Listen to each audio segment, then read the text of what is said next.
Hello and welcome to Construction Tech, presented by Passive House Accelerator, a catalyst of zero carbon building. We're happy you're here.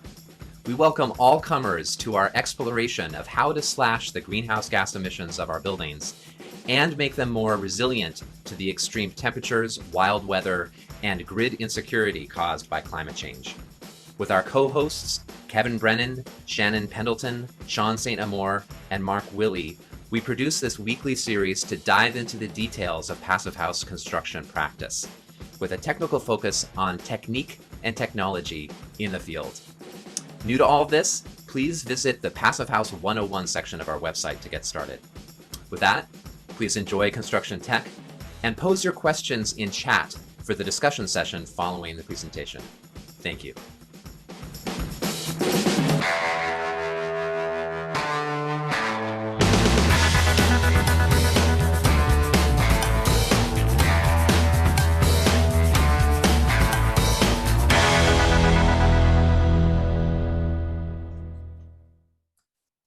All right, welcome everyone. We're excited that you're here for Construction Tech tonight, and we're super glad to have Steph Carlisle with the Carbon Leadership Forum joining us to talk about tools for tackling embodied carbon.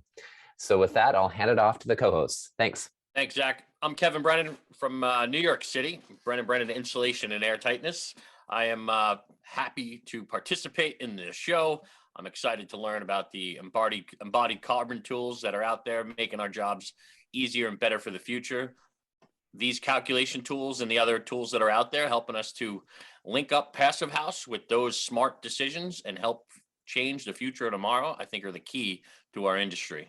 So zero carbon, zero energy, and a lot of fun. So let's pass it off to the next co-host. Hi, Kevin. Thanks so much. Mark Willey here, and I'm thrilled to see a lot of familiar faces. So hello to all the familiar faces, and to the new faces, you get a hello too. So I really like when someone throws out a comment during the presentation and they call out that they heard something that's technical, that's technique or technology, or maybe a tool. So if you call that out, that helps other people pick up. Sometimes if you ever wonder what someone else is thinking, it's exactly what you're thinking, so share it. And then if you have a question, we love it. So put a cue out there, because the comments are going to be flooded. People are going to be saying that they went to high school with Steph and all these other things. It's going to get confusing. So final Tuesday, and I pass it to Sean. Hey everyone, I'm Sean St. Amour from 475 High Performance Building Supply. Great to see familiar faces and, as Mark said, new faces. The one thing that I really enjoy is seeing the growth of the Carbon Leadership Forum. We're lucky here in Vancouver. Anthony Pack has been a leader. We've had him on the show last year, and we're happy to have another individual come here and really get down to where things have transformed in the last year. Because when we're looking at getting to zero energy buildings, Passive House principles is a key. The materials carbon emissions is key. Electrification is key, and then adding our renewable energy. So tonight, a great opportunity to learn a new tool that you need in your tool belt to build the zero energy buildings. Shannon, over to you. Awesome. Thank you, Sean. Thanks, Kevin. Thanks, Mark. And thanks, Zach. Welcome, everyone. Shannon Pendleton, zooming in from New Hope, PA. I see a lot of good friends out here tonight, so I'm excited to introduce tonight's guest, who is a Philly girl. Her name is Steph Carlisle. If you don't know her, you definitely should. She's a senior researcher at the Carbon Leadership Forum, a lecturer at the University of the Pennsylvania School of Design, and she went to the Yale School of Forestry and Environmental Studies. So she's a researcher, a design professional, and she has a passion for environmental justice and radically reducing the built environment's climate impact. She has an expertise in urban ecology, building material research, life cycle analysis, and cross-disciplinary collaboration. So tonight she's going to talk about tools for tackling embodied carbon, and not only think about questions you want to ask about the presentation, but get some big think questions out for the hour following the presentation, where we do the Q&A, because If you can't tap her brain tonight, you're going to miss out. And with that, it's my pleasure to introduce Steph. Steph, thanks for joining us. Thanks so much. Happy to be here. Let's see, let me share my screen and I will jump right into it. So I'm super happy to be here with all of you. Thank you for the kind introduction. It's such a pleasure. And thank you for keying up some good energy. I feel like the evening webinar game can be a bit of a drag after a long day. So I feel jazzed and excited. I was told that this was a wonky, delightful, eager to get into the weeds audience. So I'm gonna go there. Right? I also want to make sure that this talk is accessible and that you guys know what I'm talking about and that everyone gets something out of the talk. So I'm going to lay some groundwork of LCA. I'm going to dive into and talk about tools that hopefully you can use on your projects, things you can look out for that you might not see before. And then hopefully we can circle back on whatever questions for anyone who got lost along the way. We'll throw out a whole bunch of learning resources. So hopefully there is something for everyone here today. I'm going to keep the climate change intro to a minimum because we know hopefully all of us are united in understanding that the way that we build is not so awesome, right? But also that we have enormous amount of opportunities. So presently buildings and infrastructure account for about 40% of all global CO2 emissions. That is an enormous number. It is a shocking number. It's something I still cannot totally wrap my head around as a practitioner. And with all of the other things that we know that buildings and infrastructure are also essential. Essential for our communities and essential for our future. So how do we wrap our heads around those two things and how do we figure out better ways that we could be building? We also know that we are building an enormous amount, right? So between now and 2050, embodied carbon itself will account for nearly half of all construction emissions. So right at this critical time in which we need to dramatically curb carbon emissions, we are using tons and tons of really intensive materials, and those materials matter, and we need to consider them and think about them really carefully and what those impacts are going to be.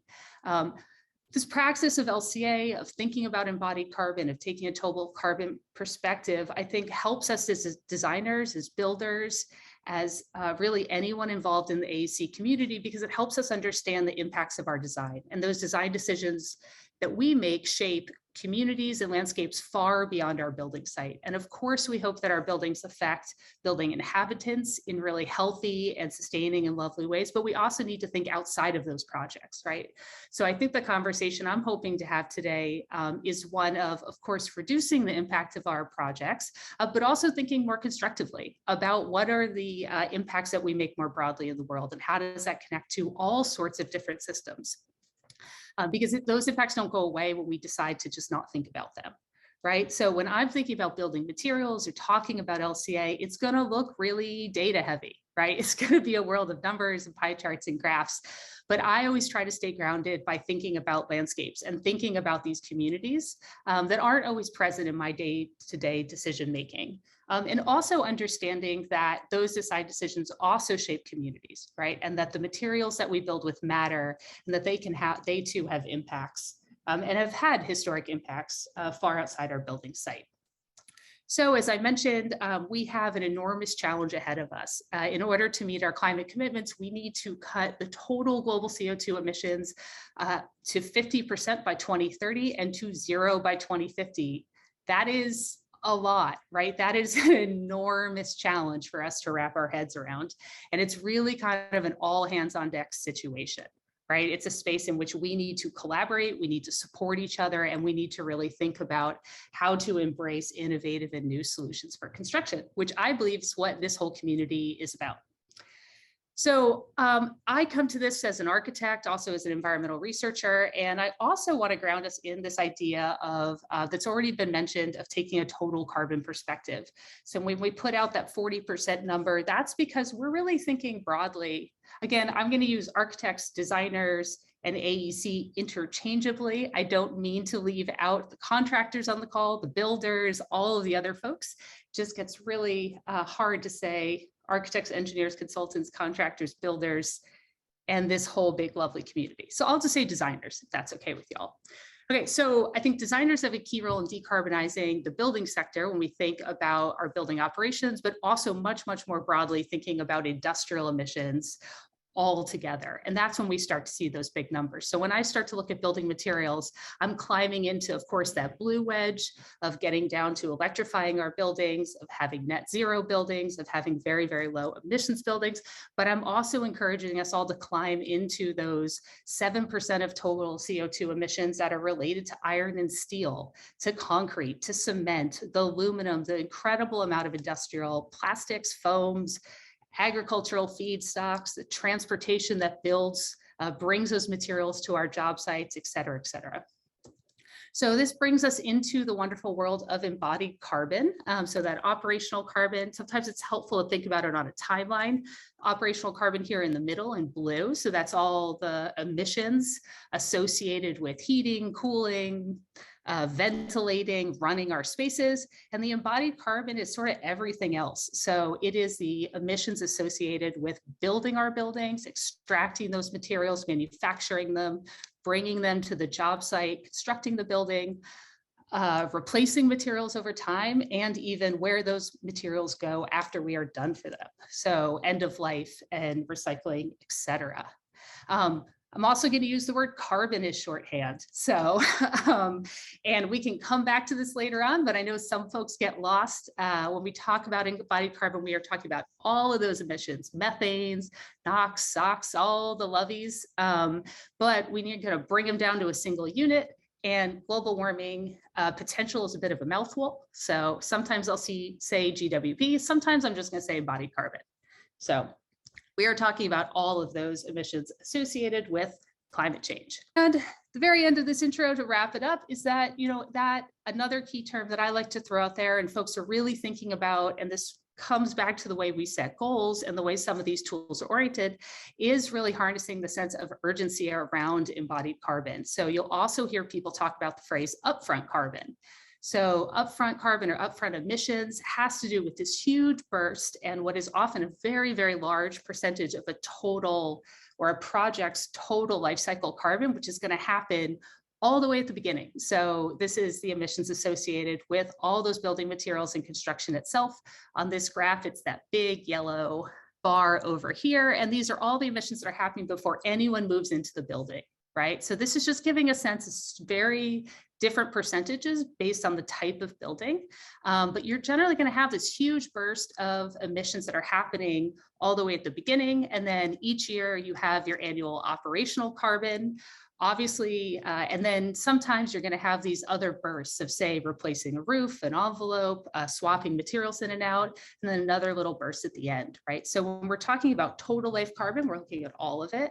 But sometimes we're also really interested in those critical emissions that are happening all the way at the beginning and are essential to reaching our 2030 goals. In this really critical moment of time, we need to draw down those emissions. So very quick overview of the concept of upfront carbon as well. Of course, if you're designing net zero buildings or energy generated buildings, embodied carbon is what you get to work on because it's all that's left, right? So the embodied carbon of your project is probably nearly all of it. But luckily, there are lots of opportunities for reducing embodied carbon on all of our projects, no matter what kind of project you're working on or building, what kind of building you're maintaining or renovating. There are strategies that start all the way in the beginning of pre-design through construction. And I want to talk about how we actually connect to and quantify these strategies, right? How do we get into that design process of thinking about trade-offs and thinking about the value? So we're going to take a really broad view, and I'm going to try to break down a couple of those different scenarios of how we look at optimizing the project, how are we building the right thing, the strategies that go along with that, say building or material reuse, building a smaller building designed for disassembly. How do we optimize systems? So that would be thinking about different types of construction typologies, whether you're making use of advanced manufacturing or building with biomass or a whole bunch of strategies there, or even just material efficiency itself. And then strategies for optimizing procurement. So that's mostly the world of buying greener or lower carbon products specifically, and largely about driving clean manufacturing. So we'll pause there. That's the introduction. Hopefully everyone's come along with, we're grounded in what LCA is and what embodied carbon is. What we want to talk about really today, get into the weeds, are the actual tools, and also explaining a little bit what's happening behind those tools. So I'm going to give you guys a crash course in LCA modeling, what it is, why we do it, and how you can, and hopefully give you a little bit of a grounding no matter what tool you end up using. So I'm going to go more in the weeds than the tools typically would. And hopefully you can kind of couch that back in sort of a theory of what LCA modeling actually is. So in order to measure, evaluate, and ultimately reduce the environmental impacts of our buildings, we have to know what they are. We need to measure them, right? We need to be able to evaluate them fairly. Otherwise, I always throw out there, I don't think most of us have very strong or very robust assumptions about how to decarbonize our buildings. So life cycle assessment is a standardized methodology that we use to measure the environmental impacts of buildings or products or assemblies. It's an ISO certified process, and what it's going to do is track all of the inputs, outputs, and potential environmental impacts of a product, material, or a whole building through its whole life cycle. So all the way from that material manufacturing and extraction over here on the left, all the way to end of life. Another way to look at that, this is just a diagram of those, the standards by which we report embodied carbon. So these are what we call life cycle stages. So, and sometimes you'll just hear people use these as shorthand in terms of the numbers. Someone saying, oh, I'm just doing A1 through 3. This is what they're talking about. So in our standardized reporting, we'll break out manufacturing steps of material extraction, transportation, and then the manufacturing itself. So that's, say, smelting aluminum from bauxite, transporting it to the smelter, and then extruding it into an aluminum mullion that you're going to use on your project. So then we are transporting it to a site and thinking about all the construction processes. In the use phase, we're thinking about replacement rates and repair or replacement. That's also where you would bring in operational carbon, so B6 and 7. Then end of life, what happens to those materials? How do we collect them? How are we demoing the building, or what might be getting retained or reused? And then module D, which is this happy, strange space of all that really, maybe you can think about it if you're new to Mod D as a lot of impacts are tied to circularity. So how might those building materials go into another use, right? So metals recycling, all sorts of other things that end up in Mod D. Another big term you'll hear people use a lot, the sense of cradle to gate. So that just means we're looking at impacts from that initial extraction up to point of sale. So that's usually the gate. Very, very common when we're looking at environmental product declarations or products, or cradle to grave, which is really the whole thing. So LCA ends up being, as I mentioned, kind of just a complicated or hard to manage input-output modeling system. So you have all the materials, energy, water flowing into making those processes. And then we're going to calculate them, transform them, talk a little more about that in a sec, and then measure the emissions to soil, air, and to water, and report on a whole range of environmental impacts, not just carbon. Some folks like to throw out this kind of picture that all you do is you're adding up all the stuff in your building, you're multiplying it by the environmental impacts per material and process, and voila, you have your global warming potential, your carbon footprint. This is true and not true. As a modeler, I'm like, okay, but it's a little simplistic, right? It is conceptually okay. I will show you a scarier slide, which is a little bit, as someone who works on models and likes to build software, this is how I think of LCA models. So don't get overwhelmed by the slide. Sharing it with you, you can go back to it if you want. When I teach LCA modeling to my students, this is the kind of stuff we're looking at. So just want to show this mainly just to give the scope of what's happening behind the scenes. So what these models are doing are capturing all these different goods, services, energy, water, waste, treatments, all these different flows of how we use land, how we use biotic resources, et cetera.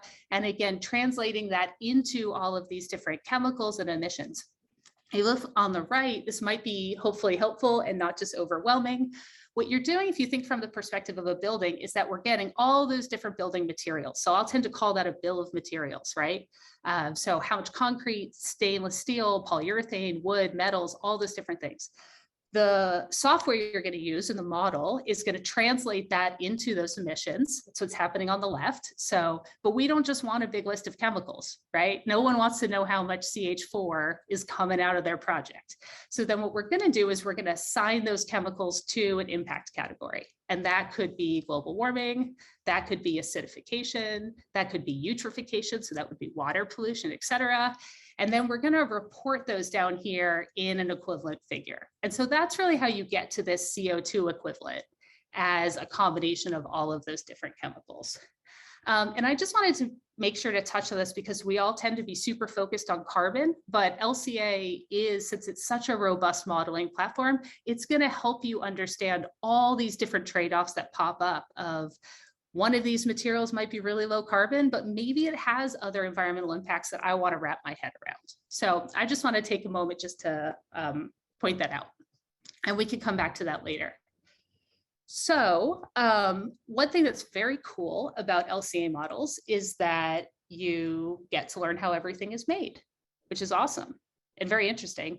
One thing that is very challenging about LCA models is that you have to know how everything is made. And hopefully your software and your tools are going to help you with that. So I just want to give you this little snapshot of what I mean when I'm talking about LCA models as nested models. So if we're zooming in and we're looking at here, this is just a diagram of some models that I built. These are not the kind of models you would probably be playing with, but this is all the way back at the material stage. So this is just two insulation products, XPS rigid panel and a soy polyurethane foam. So this is showing just that cradle to grave perspective broken up by life cycle stages, and just pointing out that within this different model, the inputs and outputs are going to go all the way back to the initial chemistry, right? So what are all of the different, how are we making those polystyrene crystals? What are all the chemicals that are coming together every time that there's a blowing agent used, or heat or water or pressure? There's all sorts of processes going on. But we're also going to think about what's happening on site, right? Because if I'm buying a rigid foam panel and I want to connect it or compare it to something that is installed on site, like a soy polyurethane foam, I got to think about all those blowing agents and foams that are going on, say, in the building, not in the factory, right? So the LCA model is going to help you put all that stuff together. But we can't look at every material at this resolution, like we would go totally insane. So we tend to think about assemblies. As a designer, I think about assemblies. I don't spec individual materials, and I certainly don't spec chemicals. So the next step in what's happening besides LCA tools or within them is that the tools themselves then helping to combine all these materials together. So this is a diagram of a SIPS panel. And what's happening here is this is again broken up into life cycle stages. So we're seeing those raw materials coming into that process. We're seeing the wood, the adhesives, the resin, the waxes coming together to make a sheet of OSB. You look at your EPS foam coming in, you have all of the processes. Then we have processes, waste, offcuts, things that are happening on site. We might think about replacement or recycling or waste disposal of all of that through construction and building use. And then there's all different emissions or chemicals that we're tracking at end of life. So that would be an assembly view where we're bringing multiple materials together. And then we bring that into a whole building view, right? So by the time you get to even a pretty simple building, a residential project or a project of any complexity, you're going to have lots and lots and lots of materials, right? So I think you can get the sense now that to some degree, what a lot of the LCA tools are really doing is helping with all this complicated accounting. The last step is that there are also folks who are really interested and excited thinking about beyond the single building. So thinking about all different development typologies, about urbanism, about planning, and trying to understand how to zoom out yet farther to think about, say, whole communities or neighborhoods.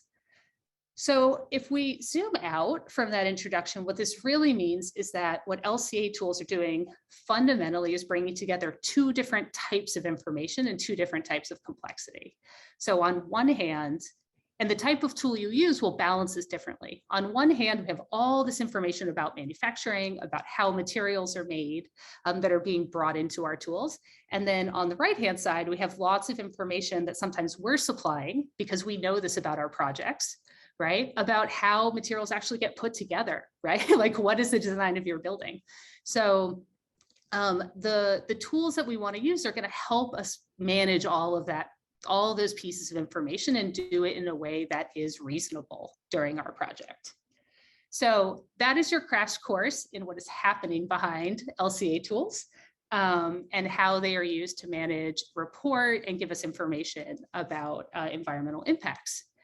So the big question I think most of us have, and when folks start really getting into this process, is how do I actually do this, right? Which tools should I use and which ones are going to make sense for my process? This seems super complicated and you might be a little overwhelmed. So the way I like to break it down is essentially you need to pick the tool that works for you, right? And all of your projects are different, right? So I like to think about what's starting to happen is that similarly to energy modeling or building documentation is that we're all using lots and lots and lots of different workflows. And analysis can be helpful at different stages of a project. So this is just a general sense, way that I like to think about it, is that early on during concept development or schematic design, you probably want tools that are easier to use, that are lighter weight, that are going to help you, are going to be based on typologies. You don't want every chemical and every screw and every piece of adhesive.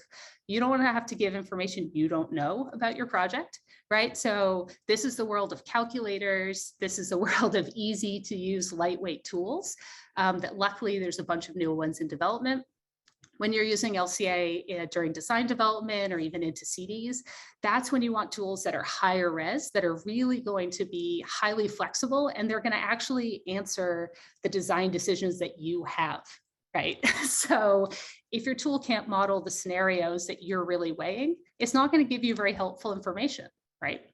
And then we have a whole other suite of tools that happen later or really great later in the design process. So these are tools for benchmarking, for procurement, for picking specific products.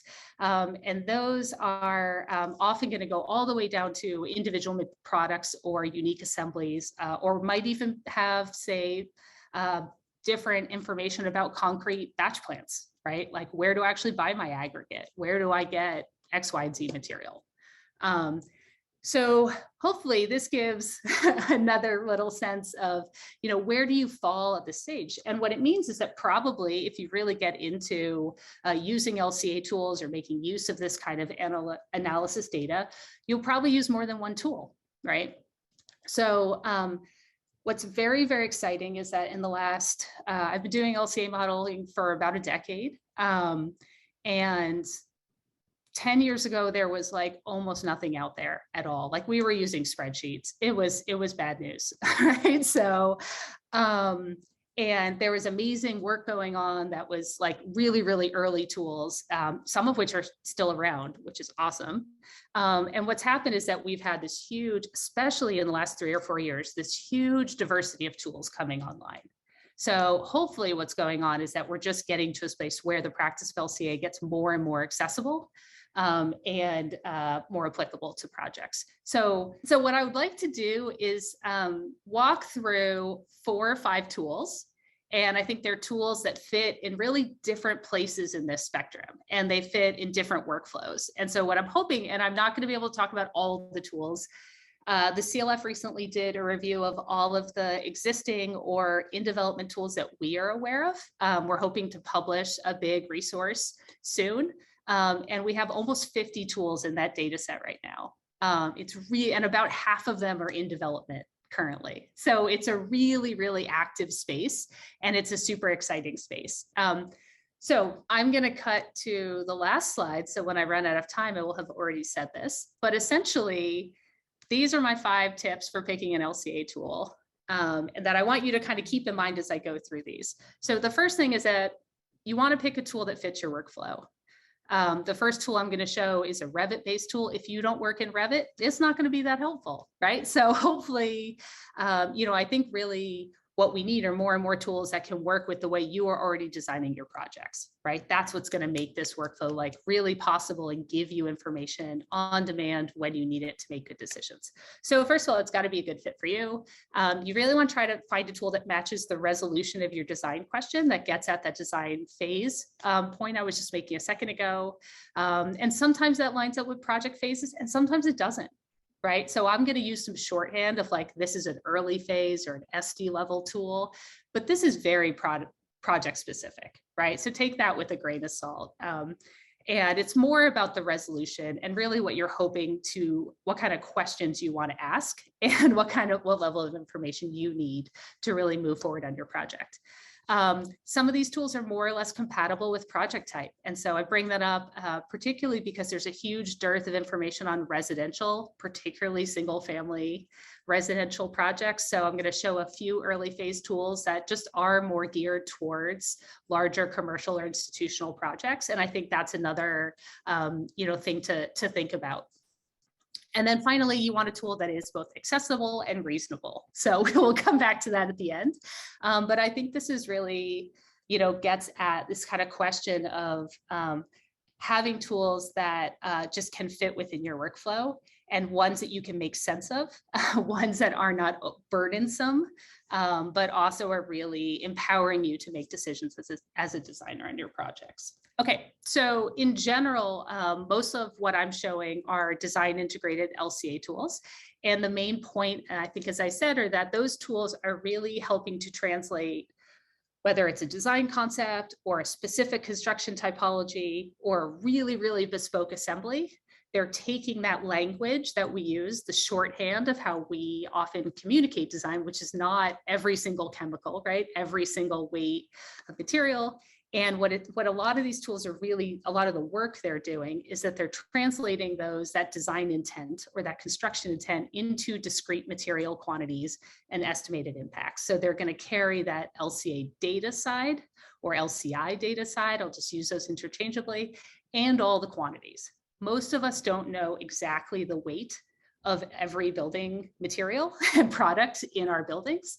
You don't want to have to calculate. Well, actually, if you're a builder, you probably know a heck of a lot more about that than I do as an architect, right? So there's also a little bit of gap in translation there too. But a lot of the work that's happening behind these tools is translating the way we communicate design assemblies on the left to the actual quantities on the right, which is the only way you can really do robust input-output modeling, right, is to know what the materials actually are. Okay, so the first tool I'm going to talk about is Tally. This is one of the most popular LCA tools. It's also one I know super well because I worked on it for a long time. So I'll start there because for some folks, this might be the first tool you hear about, and it's an interesting reference for kind of how that process works. So I'll use this as an example. Tally is a design integrated tool. It's a plugin for Revit. So like I said, it works natively within that design software. It's going to be able to calculate impacts for a whole range of building components. Not every tool will do that. So work on structure, envelope, interiors, a whole bunch of accessory materials, et cetera. It's not going to do furniture, right? It doesn't do landscape. So there's a bunch of gaps, but it's a pretty robust system. There are some tools like, say, Beacon or others that are also Revit integrated, but just do structure, right? So they're really just going to either do primary structure, maybe a little envelope. So Tally will have a bigger scope, and most people tend to use it when you have a pretty robust model. So I'd say this is a mid to late design phase tool, to be fair. There's plenty of folks who use it in pre-design, but you got to do a lot of work to make that happen. It's going to show the full cradle to grave impacts, and it's going to show all the impact categories. So starting with a really robust full whole building LCA tool. And what Tally is going to do is a little bit of how I was describing in general. So it's going to reach into your Revit model, and it's going to try to understand what information do I trust in that model? What information can I pull from that model? And how do I supplement it with information you are going to tell it in order to really assign material more accurately, right? Because that's not what we use Revit models for. So what's really nice about the tool also is that it's really good for optioning. So it's going to let you run your analysis right in your design options, which can be extraordinarily helpful if you're using design options and work sets. And the other big attribute that folks like about it is that you're making those material assignments and they live parametrically in the model. So for example, if you're assigning a wall type and then over time that wall gets bigger, it gets smaller, you have different quantities, it's going to keep updating all of that. So you don't have to do that thing where you stop designing, you do all your manual takeoffs, you run an LCA model, you hire a consultant and pay them tons of money. And then you get the results back 6 months later, and now your building is completely different. So a little bit of a caricature, but we've all had those moments, right? So that the design integrated nature was what this project is really all about. Some cons and things that are negative. As I said already, if you don't use Revit, this is not the tool for you. And it can be hard to use in early design phases, and there's a bit of a learning curve, right? So this one takes quite a time investment, and I think it's often really well suited for folks who know a lot about the project. So it's kind of hard for consultants to come in who maybe don't know all the details, although I think plenty of people use it that way, but I'm just putting it out there. It's really aimed for the actual folks who know those components the best. Okay, so to very quickly kind of give this sense again, because this also carries through to some of the other Revit integrated or BIM integrated tools, it's going to kind of pull information. For example, this is showing what Revit would know about a certain wall assembly. It's kind of labeled, it kind of has some thicknesses. These materials are not solid. We don't necessarily know what all these things are. So the Tally interface is going to help you translate those assemblies or components into material quantities. So it's going to ask you all these other questions. What is the spacing of your wood studs? What is the type of mortar you're using? What is the density of nails, right? Like all of these different attributes that might be in your specifications. And it's going to use that to translate it into quantities. It's also going to let you put in all sorts of information about replacement rates, which is really useful. Sorry, I'm going pretty quickly, so I'll just keep going. But essentially, this is showing a whole bunch of different assemblies and wall types that are pulled right out of that Revit model.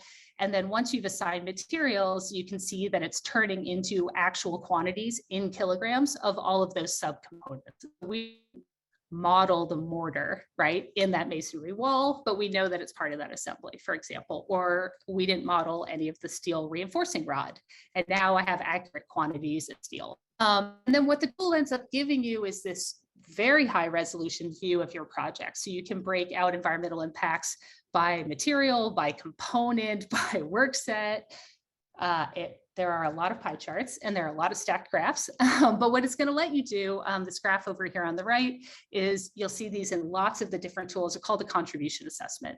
So it's helping you pinpoint right away for global warming, what are the biggest hitters? And so you can see yellow, this is now colored by master spec division. So we're seeing all of concrete and we could start to understand where are these different components and how do I start making design decisions to change them. It does design optioning, as I mentioned. So this is just a really simple optioning exercise where I duplicated the building geometry and then made changes to the concrete specification. And we're able to not just say, obviously using a lower cement mix is better and would have a lower carbon impact, but what is the actual reduction on this project? How does that trickle through? So very, very fast assessment to run. Okay, I gotta go more quickly. So just highlighting a little bit about the data and some of the pros and cons. So it's lots and lots of different building materials as a really harmonized data set. It's based on assemblies. So if there's a material you want, but it has some shortcomings. So there's a real shortage right now in bio-based materials. And if there's a material that's not in the data set, you can't readily add it, right? So hopefully more are going to grow over time, but you could not use Tally right now to measure or model a hempcrete wall, right, very well. So there's mostly, a lot of the shortcomings are really materially based. And it's in the process, since it transferred to ownership by Building Transparency, of moving into an open data framework, which is super exciting. Okay, second tool I want to talk about, it's called BOM. This is the Buildings and Habitat Object Model. It's a tool that I really love. For the nerdiest folks out there, I think you will love it. If you are a Grasshopper or a Dynamo scripting nerd, I think this is probably one of the most complicated tools that I have used in LCA, but it's also super powerful. So I thought it was at least worth giving a head nod to it, but I won't go into as much detail with each other tools. So BOM is a platform tool. So it would help people working on complex projects move between, it was originally designed for energy modeling and all sorts of other analysis. And then this tool developer group built a LCA module into BOM, which is super, super awesome. So it allow folks to move between Rhino and Revit and IES and Excel and like all sorts of other cool stuff. If you don't know what those platforms are, don't worry about it. You're not doing a ton of energy, like that kind of energy modeling. I don't either. So it's hyper flexible and it's going to fill some of those gaps. So it'll do structure, envelope, interiors. People are doing a lot of work on MEP in this tool, which is really, really cool, and building out mechanical systems. As I mentioned, it's an open source project. And so it was initially developed by Burrow Happold, but there is a whole world of developers out there that are building in new modules and data into this tool, which is very cool. So it's only going to get better over time. It's very flexible and customizable. It works with really simple geometry, so you can just do massing models and assign materials to them, but it also works on crazy complicated buildings. So it is like, really depends on how you want to use it. But it requires a pretty knowledgeable practitioner, and you need to be able to QA these models. But basically what BOM is going to do is that it is going to connect the geometry in the model, assign materials to it, and then pull the LCA data or the LCI data from an open source data set. So what's also cool is that this can use, Tally is only North America data, and BOM was developed to connect to data sets from all over the world. So you can use it on projects all over the place for any of our friends out there who are not in North America, which is also very, very exciting. And if you're a Grasshopper person or a visual scripting person, this will make sense to you. This tool is going to do everything from help you set the scope of the analysis, connect, enter in all sorts of project information, build out geometry, build out different takeoffs. And similarly to Tally, it's going to help the modelers set what information they're pulling from the model.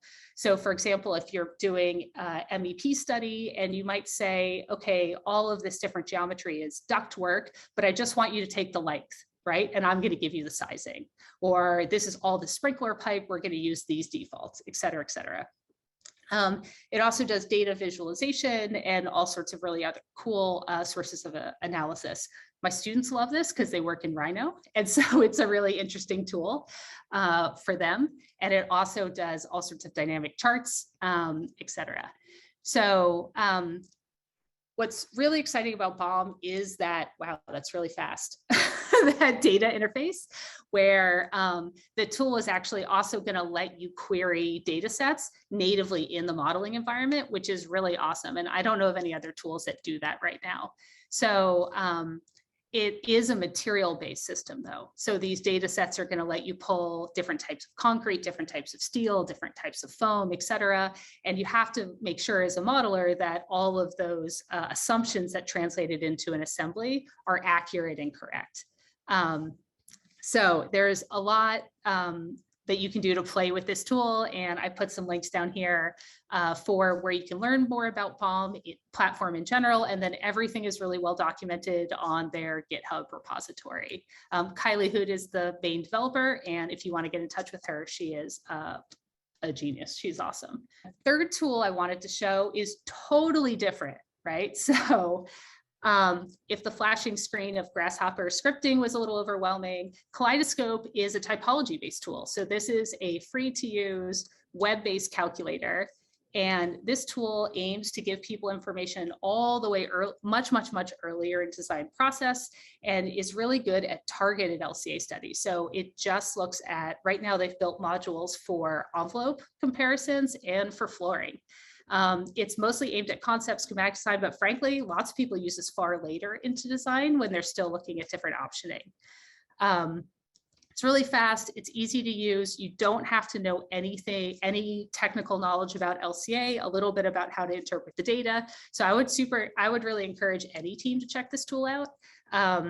What's also nice is they've done the hard work of building up all the different wall assemblies or envelope options, running them through therm models, evaluating them for building performance. And what you then get to see is all of the environmental impacts associated with that as well. This is a screenshot of what the tool looks like. So you can quickly pick different types of assemblies. So this is showing different masonry veneer walls, curtain wall assemblies, or rain screens. These are just typical as type. So this is a typology approach. You can't model anything hyper specific in this tool, which is why we're calling it like a concept level or a schematic design level. But if you want to give a team an understanding of, hey, if we flip, half of this terracotta rain screen over to this type, and we have 60% of the wall this type, what it is going to let you do is build up those scenarios across the whole building, and then it's going to show you the data in lots of really interesting ways. So this is a graph showing it broken down by life cycle stages. It'll get into the detailing assumptions of these walls. So I also find it a really great educational tool where you can look into the assembly and say, hey, which components of this wall actually are the biggest contributor to global warming? Like, where are my hotspots, right? And I don't need to do all of that modeling, was already done and QA'd, and it's really great data. So this is a really cool tool to check out. And then it'll do these quick calculations. So this is looking at 2 different design options, and it'll give very specific quantification of the potential reduction between those design options. So really great tool to use on a project. So as I mentioned, it really just has these specific typologies. So you can't model a whole building in Kaleidoscope. And right now it mainly focuses on, it will do either upfront carbon or the full life cycle, and it's going to break it out a lot of different ways. And the last thing that's cool is it's also going to give you information about material health, which is great.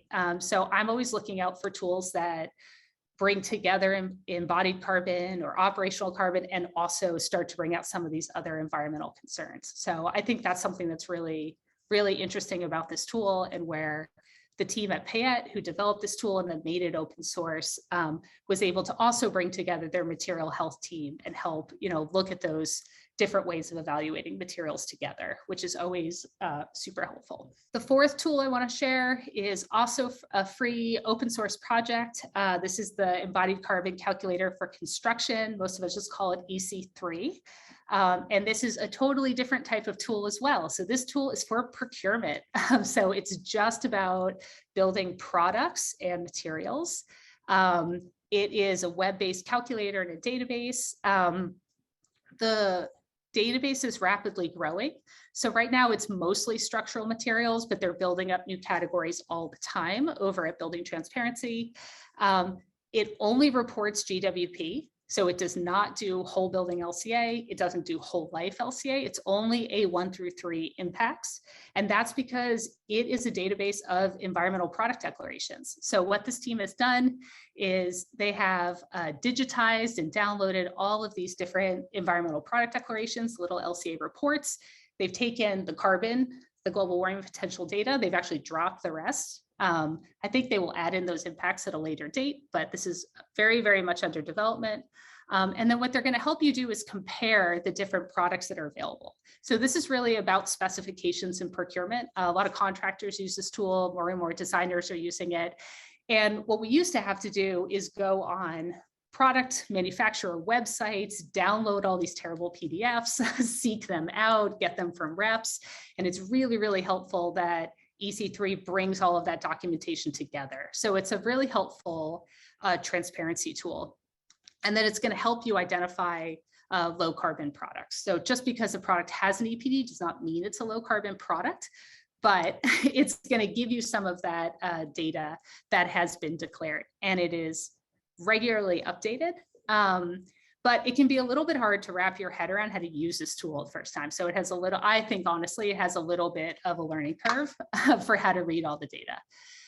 If you're used to doing specifications and looking up product information, the way it's organized will make a lot of sense to you. So you can kind of navigate to material. It's kind of master spec-y, but not totally master spec. So you would navigate to a category. You can filter by performance attributes. So this is showing cast in place concrete. So you can set your strength, your cure time. You can set some other information, region. And what's going to then show you is all of the different product specific EPDs. And then it's going to show you that variability. The idea then is that you can start to understand where there's opportunities for reduction. And I think this 80/20th percentile is super important for folks who want to start putting some of those numbers in their spec and say, like, what is achievable? And is there like one product that meets that spec? Is there 50? Is that, what's actually out there in the market? So I would say this is a great tool to get involved in. It's growing all the time. It's moving towards digital EPDs. But the short sides right now is that you can't do whole building LCA with this tool because it's just A1 through 3. Not every category is represented, although it's growing a lot, and the numbers can change because it's really constantly, it's a pretty dynamic tool. So just be careful if you're searching and comparing. The tool does not make sure that you are comparing products that have the same performance. That's really incumbent on the user to set those filters properly. So I'd say that's one kind of word of caution with this tool. And then the last two I want to show super quickly are two tools that are not available yet, but they're going to get released like imminently, that are early phase design tools. The first one's called Epic and the second is called Care. So both of these tools are really saying, asking this question of like, hey, by the time I get to procurement, like didn't all of these really high impact decisions already get locked in? Like I'm not suddenly deciding to do a mass timber building. I'm not suddenly moving to a new strategy. I've lost my window to do material, reuse or argue for renovation. Where's the data for making those decisions? So what we're seeing right now is this kind of explosion of or increased excitement about early phase tools that even work during concept development. So Care is one that is going to get released very shortly. It's called the Carbonated Fit Estimator, and it basically helps you answer the question of, does it make sense to do a retrofit or green energy retrofit of this building or to build new construction? And so it's going to let you put in all different scenarios that are performance-based for both the existing building that you're retrofitting or the new building to compare it to. And then it's going to help you understand where is the point in time in which you've actually made back all of the energy, the embodied carbon that you've expended during construction. Right? So do you not make that back for 30 years, for 20 years, for 10 years? When is that payback period? So I think it's a really interesting way of thinking about time and also talking about the value of historic reuse renovation and retrofit. This is being developed by Siegel Strain Architects, Goody Clancy Architecture 2030, and the Net Zero Construction Collaboration. I don't know what CC is. There's a lot.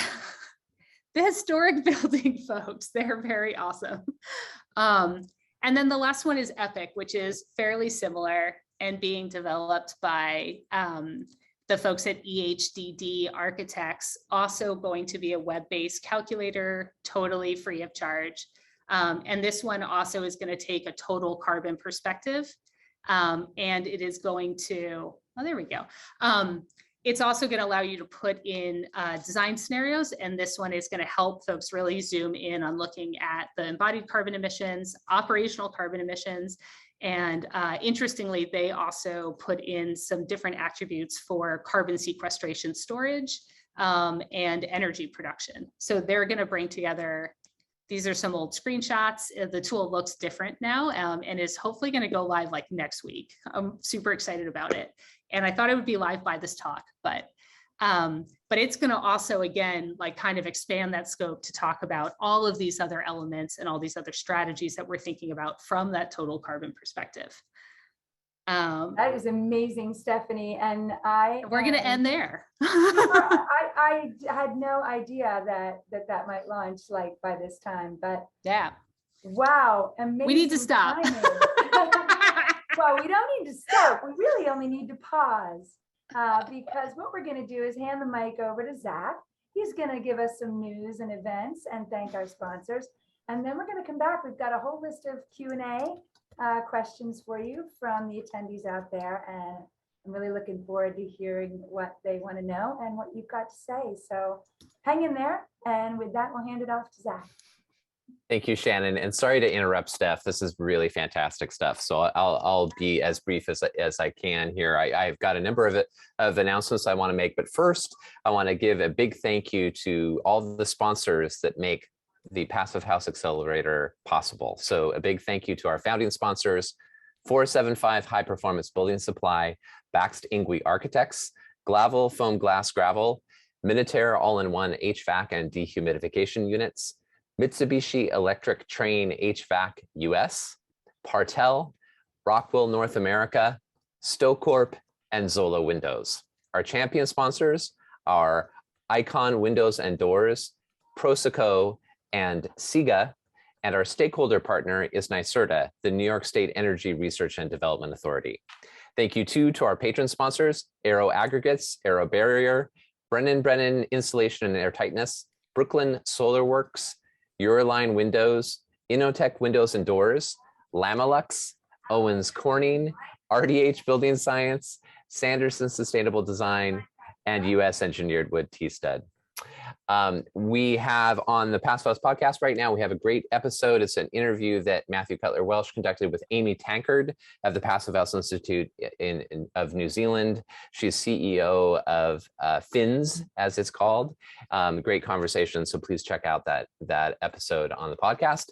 Tomorrow, for the Global Passive House Showcase, we have From Humble Beginnings to High Performance, and it's about the McQueston Lofts Passive House journey in Ontario with Emma Cubitt, Graham Cubitt, and Greg Leskin. Really inspiring work. I think this is their 12th major passive house project, so they're going to be sharing how they've refined their solutions to multifamily buildings over the course of that, so you don't want to miss those insights from them. Then on Thursday morning, early, so 6 a.m. Pacific, 9 a.m. Eastern, and 2 p.m. GMT, we'll have episode 4 of the Building Performance Interactive entitled Super Insulated Airtight Passive House Homes in Timber Frame Construction. So this is our UK and Ireland-based show, and it will feature Lee Broomhall of MBC Timber Frame and Adrian Williamson of WM Design and Architecture, as well as co-hosts Hugh Wirsky, Mike Jacob, and Ben Adam Smith. So join us early on Thursday. So after this week, we are transitioning at the beginning of February to our new format, and we are launching Passive House Live. So construction tech and the showcase will be both consolidated under this umbrella of Passive House Live.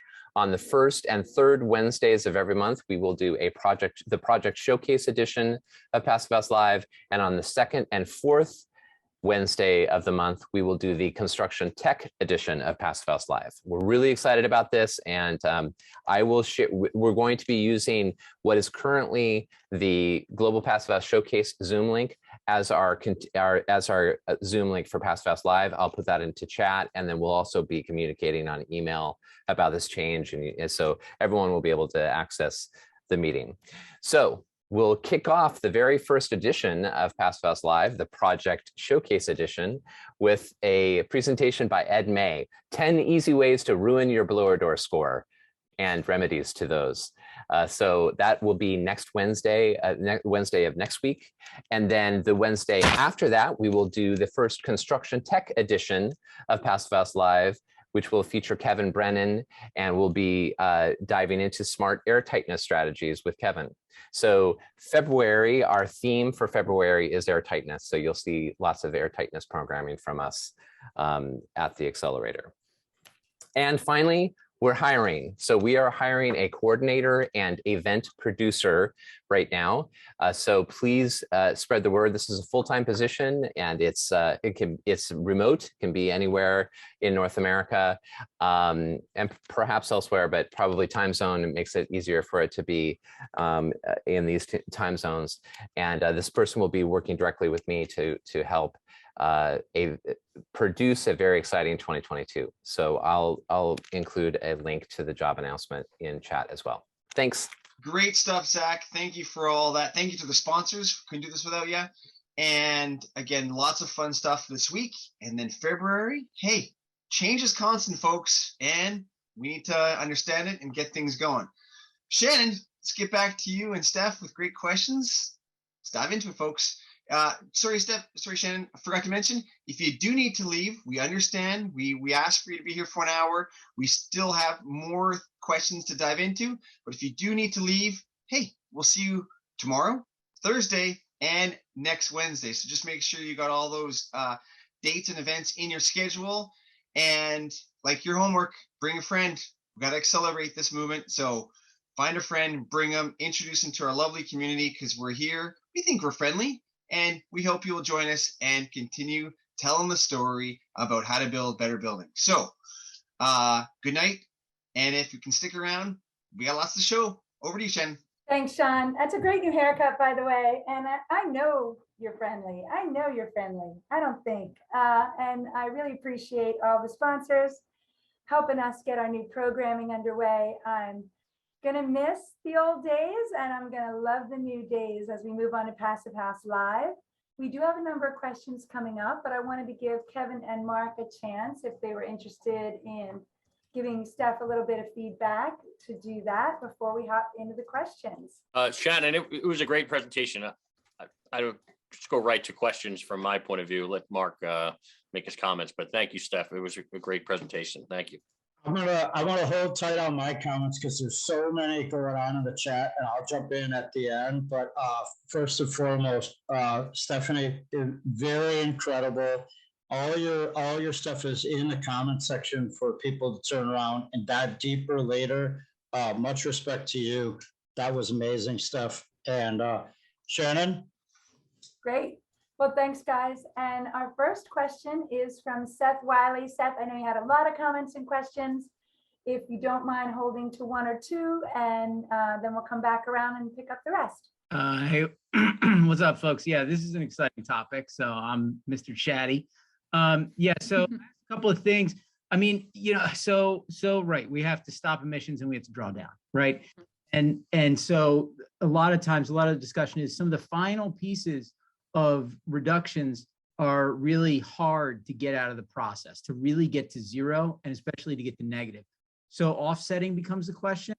And the thing that I really find troubling is, and actually correct me if I'm wrong, but like under ILFI's protocol, right, for zero carbon, they don't differentiate between offsets via forestry and offsets via mineralization.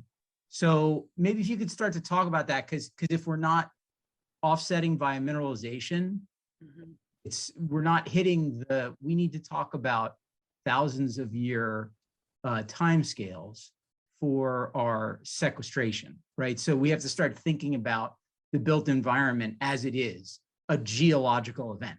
Yeah, that's a great question. So one thing I'll say to like zoom way out is that right now, and this is something a CLF is super interested in and really active in this arena. So if you want to talk more about it, reach out to me. But the practice of whole building LCA or embodied carbon calculations is pretty new, right? And so in some ways, we have really great high level standards, and not all of them work that well for building materials. So I'll just put it that way. And so there's a couple gaps, and they're not giant. I'd say there's research there, but there are still this unevenness in how people are doing these calculations. And I think you put your finger right on the two biggest and I think most exciting areas, which is how do we actually talk about biogenic carbon? And how do we talk about carbon storage adequately? How do we talk about forestry and land use? Just a huge issue for all the bio-based materials we're all really interested in is making sure that those numbers get calculated appropriately, but then are also communicated appropriately, right? And as the LCA modeling wonky world, we don't like to combine all those things, right? Or smush them into one GWP number. So there's a lot of conversations going on in the standards world about how these tools should be reporting, which I think is kind of a bit at the heart of your question too, of like, where are those impacts happening? When are they happening? And what is the certainty we have around them? And I think that some of the certification schemes like ILFI and LEED, because I talk to those folks a lot, are kind of looking to track with the whole building LCA standards that need to get published in the next year or so. So it's a big topic. And then hopefully that will get harmonized across the tools. So people could still do bespoke, really specific targeted studies, which I think is really important. But when we're doing benchmarking, like when we're looking across all of our projects, hopefully we're all using similar methodology. So yeah. Just a quick final comment on that, because I love it. So I happen to be on the Energy Code Development Committee for 2024. And there's a lot of people who joined the committee who are pushing to get, get good basic, kg CO2 in the base code as a base for, next code calculation and quantification. Anyway, thanks. I hope it happens. Great and I hope it's question. done well, Seth. Yeah, we need harmony amongst ourselves, and then harmony in the code for sure. And then we need a symphony. And good thing there's no urgency. Sorry, my 2 cents. We have Jeffrey Roden. Jeff, would you like to unmute and ask your question? Sure. So I have 2 quick questions. Is that okay? Okay. Go for it. So the first question is right at the beginning. You were talking about the cradle to gate and then to grave. And is for residential buildings, multifamilies, that's where I mostly live. What would be the building life that we should be using when we're doing this calculation? That's the first question. And then the second question is this presentation, from my perspective, was drinking from a fire hose, and I love every bit of it. I'm a wonk. That's great. Is there a way for us to get the slides so we can go through and just like slow down and digest each one? 2 questions. Second question first. Absolutely. So this is part of why I love working at the Carbon Leadership Forum now, because our whole mission is to support the entire practice community and to deliver education. So I'm super happy to share. I can share any of those slides, and I'm super happy to do it. And so you don't have to sit and watch the video and screenshot. So let me know if you want any of those materials. We also have quite some sample slide decks for folks who are looking to communicate about this topic. This was a fire hose for sure. I couldn't even get through it in 40 minutes. So I brought a little too much content. One resource. No, you didn't. No, you didn't. It was wonderful. So if you maybe could put your email or give us instructions on how to get the slides, that would be wonderful. Totally. And then one resource I'm just dropping in the chat right now, which is the CLF recently published what we're calling an architect's toolkit. And I just dropped that in there. It's got a whole bunch of PDFs. They're super accessible. I think they're really accessible. They're more basic than what I talked about today, but they're also really great with sharing with your team, with your clients, with consultants, et cetera. And some of the stuff I talked about and a lot of the intro graphics I used are all in there in high res. So that's a great learning resource. And at the bottom, there are links to many LCA tools and to their website. So we're starting to compile all of that on our site in case folks are looking for more resources to digest on your own. Residential, that was your first question, right? So timescale, this is a really tough one. So the way I like to think about it is, it depends on what you're doing with the numbers. So right. Let me offer. So I just filled out a sustainability questionnaire for a local planning group, and they said, what's the life of your building? Yeah. What do you put down? We're doing a passive house level design. So I would like to say, 60, 70, 80 years, because that's what I think the envelope can do. But is that right? Or, for carbon calculations, is it reasonable? There's this funny thing when we say I'll just talk about it from a carbon calculation perspective. So I think if someone's asking you, what is your expected life of your building? You should set that number based on what you know to make sense, the realities of that project and maybe the construction, because some buildings, as we all know, are not able to live very long and some can, but also I don't know what's going to happen 135 years in the future. Seth, if you talk to someone in the UK, apparently, the first time I worked with a bunch of British architects on embodied carbon, they think that buildings last infinite time. So that was confusing to me. I felt very American. So for LCA modeling and reporting, is how I'll answer the question. One thing that can really trip people up or be confusing is that when we run an LCA model, often what we're doing, if it's for reporting purposes, is that we kind of want to standardize a little bit the quote unquote building life. That's really the model duration, I think, is the way to think about it, right? And the main reason, so the standard that's put out there is like either 60, 80, or 100 years. Some folks want to line that up with life cycle costing. I used to do a lot of institutional projects. And so we used to always go with, often that would come from the client. I think in residential, I don't know that there is a standard, to be perfectly honest. But if you're submitting to ILFI or to LEED or to someone else, like often folks are going to do a 60-year model run. No one thinks we're tearing down every building in 60 years.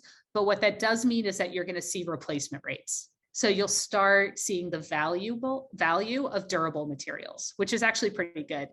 And then the second half of it that's a little tricky with this upfront carbon thing is that, like, we do care a lot about the emissions that are going to happen in the next 30 years, right? So some folks are running their models for a long time frame, but then say reporting impacts to 2050 or reporting impacts on these like climate targets. And I think that also can be confusing thing to wrap your head around. Is like, why would you only run the model for 20 years? Like, why would I just want to see that like short-term or upfront carbon when I just said we want to measure all of it? So that gets into folks who are interested in like discounting rates, like the emissions today are maybe more important than the emissions in 100 years at the end of life. So we should care a lot about manufacturing. That's like a whole interesting philosophical debate. But I think the same model we can run, and then almost all of these tools will say, you know, what reporting, will let you put in different reporting cycles. So you don't have to run a whole different model. You can just say, like, what are my impacts in the first year, in the first 10 years, in the first 5 years, for 100 years, et cetera. So that's kind of, I hope it's not too confusing of a way to answer your question. So it kind of depends on what you're doing with the information, and it can be really confusing when people just use 60 years for all their projects. Well, I mean, I think the challenge that all sort of design practitioners are facing, especially with, you know, planning boards, is that they have 2030 goals, they have 2050 goals. And so the question is, it really isn't how long the life of the building is. It's how are you going to help us get to our goals? So it's a very, it's kind of short term, and it's because, you know, 2030 is 8 years away. And the time sensitivity is really, it's really tricky. And it's part of why I'm so fascinated by tools that, or calculations people are doing that let them think about the carbon impacts now and the potential climate savings later. I was looking at a bunch of models for a project I won't name at all, even where it is, because you could probably figure it out. But someone was putting like this huge amount of concrete in a building to do this really interesting, like super interesting passive strategy. But the payback period in terms of the energy savings was like 80 years. And the upfront carbon was extraordinarily high.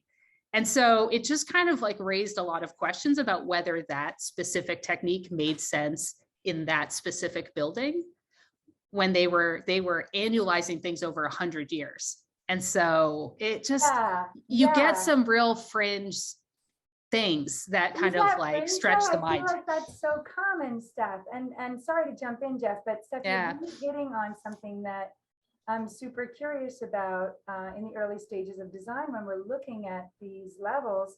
If we don't plan to do a full carbon analysis, but we know we've got some really heavy hitting offenders, particularly concrete, is there a way to do an a la carte analysis? Are there people who will offer that kind of analysis for designers who aren't facile enough to jump into one of these early softwares, you know, for early design and do it themselves? Yeah, I mean, I think there are starting to be some sustainability consultants that are offering these services. I think a lot of firms are also realizing the first project they do LCA on, like all forms, most forms of analysis, to be honest, have like a resource bump, you know, so it takes more work the first time or two, or to train someone up in your office or to educate a client. but that hopefully that investment pays off over more projects. So I think that's a big question. And then the other thing, just to throw it out there, is it hasn't come up yet, which is a little surprising to me. One of the other huge topics out there is that we just really, really, really need robust benchmarks, right? Like I can have some basic understanding of what a reasonable EUI is for a building of a certain typology in a certain climate area. And that's because we have decades of research on energy efficiency and on carbon impacts and operational energy. And the LCA community is smaller, and we need people to run models on real projects. So I will make a little plug, because a lot of us in this world have been talking about this for like 5 or 6 or 10 years, but CLF is getting ready to kick off a very large benchmarking study where we're asking practitioners to like donate their buildings to science, so to speak, but collaborate with us on models, because, you know, I think this is going to take a big collaborative effort. And I think if the biggest push right now is that folks are running, say, their first LCA model, or even have run dozens of them, and they show up in a new project, like you're saying, Shannon, you say, well, is this number good? Is it bad? Like, how did I do? I just want the payback period, because if I know intuitively that this is more concrete than we need to use because it's performing some kind of aesthetic service and a beautiful aesthetic service or a permanent service, that payback really makes sense to the owner who's going to make that decision, or the architect who's going to make that decision. Awesome. Well, there are 2 people who have no audio or video tonight, but do have questions. So I'm going to ask their questions. The first one is from Greg in Philly. And Greg asked, does TALI apply to building MEP or only architecture and structure? And could CLF consult with firms to optimize tools into workflows? I think I just asked that question. So we'll stick with the first one. Does TALI apply to building MEP or only architecture and structure? Right now, TALI does not do MEP. It's been high on the request list. So TALI was recently acquired by Building Transparency, which is a nonprofit that makes the EC3 tool. KT passed that tool on to Building Transparency. And so there's like a whole host of requests for extension of that tool. And the CLF is a bit involved in ongoing development and methodology, et cetera. But I will also say there is a very active community of folks who are passionate about MEP and want there to be tools that work for them. If you are one of those people, I would strongly encourage you to check out the MEP 2040 commitment. Yes, it's a pledge commitment. It's a commitment, I think, challenge. It's the 2040 challenge. I can drop a link to, it's on the CLF website. That group is just getting started. Thank you. And one of the, hey, Anthony. Good job, Anthony. Hi, Steph.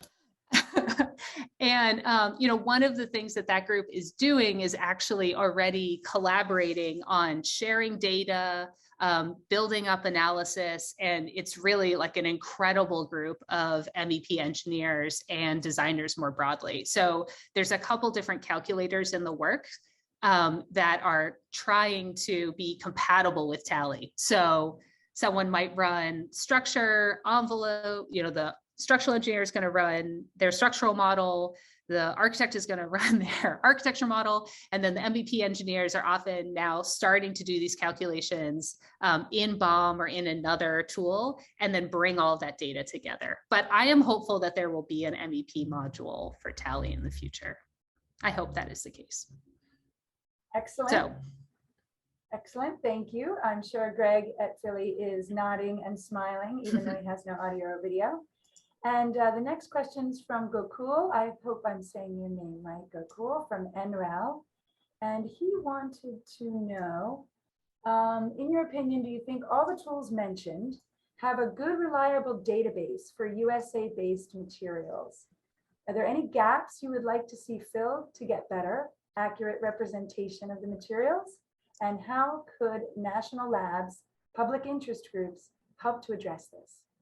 I love this question. Yeah, This me is the too. best question. So yeah, there are gaps, but also I think short answer to this question is that as some of you guys know, and I think Cole knows, LCA data, as I kind of started with in the beginning, is kind of pieced together from this interesting ecosystem of all of these models pull from this mix of proprietary manufacturer data, data that comes from the public interest. So NREL supplies an enormous amount, and the federal LCA Commons supports a lot of the underlying data around energy grids, around infrastructure, around transportation. The USDA kind of brings together a lot of the LCA data around wood and other agricultural products, et cetera.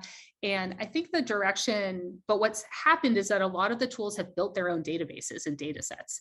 And that what we haven't really had is I'll be careful here, a sufficiently robust public US LCI database. We do have a US LCI database, but we use so many different materials and so many different kinds of products that it doesn't quite match the scope of all the tools that are out there. So I think that what's happening now is a lot of the tool developers are getting together and saying, rather than us all building our individual thing, how do we work together? And how do we build up this data set and help bring it into the federal commons? Which I think is sort of and bring it into what we like to call an open data framework, so that each of these tools can focus on the workflow side, can build assemblies, can think about like the nuances of renovation and construction and deep energy retrofits and MEP systems, which is hard enough, and that we could be pulling from consistent, harmonized background data sets. To also tie it back to Seth's question, right? So when I'm thinking about North American wood, I'm getting the same information in Tally or in Athena or in Beacon or any of these different tools. So I think that's the vision. Yeah, I'll leave it there. I think that's perfect. That's there. That's a perfect. I said amen in the chat because yes, we need that. I wanted to ask you a question kind of related to that.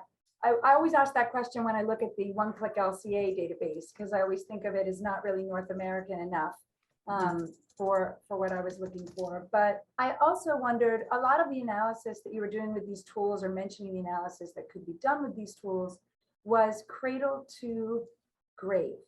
And I know that, or at least I heard that one-click LCA, or maybe some others, have some recyclability components in them. Would that be a cradle to cradle perspective? And is that a trend that is really starting to happen so that we can start to design for recyclability? Yeah, that's a big question. Okay, I'm going to break off a piece of it. So let me know, Shannon, if I got this. But I think what is a big trend is that, so one thing that's really important, so we do all different kinds of comparison. And so generally, I think best practice and the guidance is that if you're comparing two similar functionally equivalent materials and products, two types of foam insulation, or by two different manufacturers, right? Like, this is the world of material comparisons. And that's where we can use environmental product declarations. And it's okay if those are cradle to gate, or then they are aligned and harmonized and similar. A lot of us, when we're looking across assemblies or whole buildings, are trying to make much more complicated comparisons. And that's where we really, best practice really says you need to be doing whole building LCA to think about all of those life cycle stages, or at least be using similar methodology, because we don't want to pull, I used one methodology to calculate this cup and a totally different set of protocols to calculate this glass. And now I'm trying to compare the two, right? So at the same time, so I often, when I talk about it, kind of separate tools that are good for product comparison and good for assembly or whole building LCA.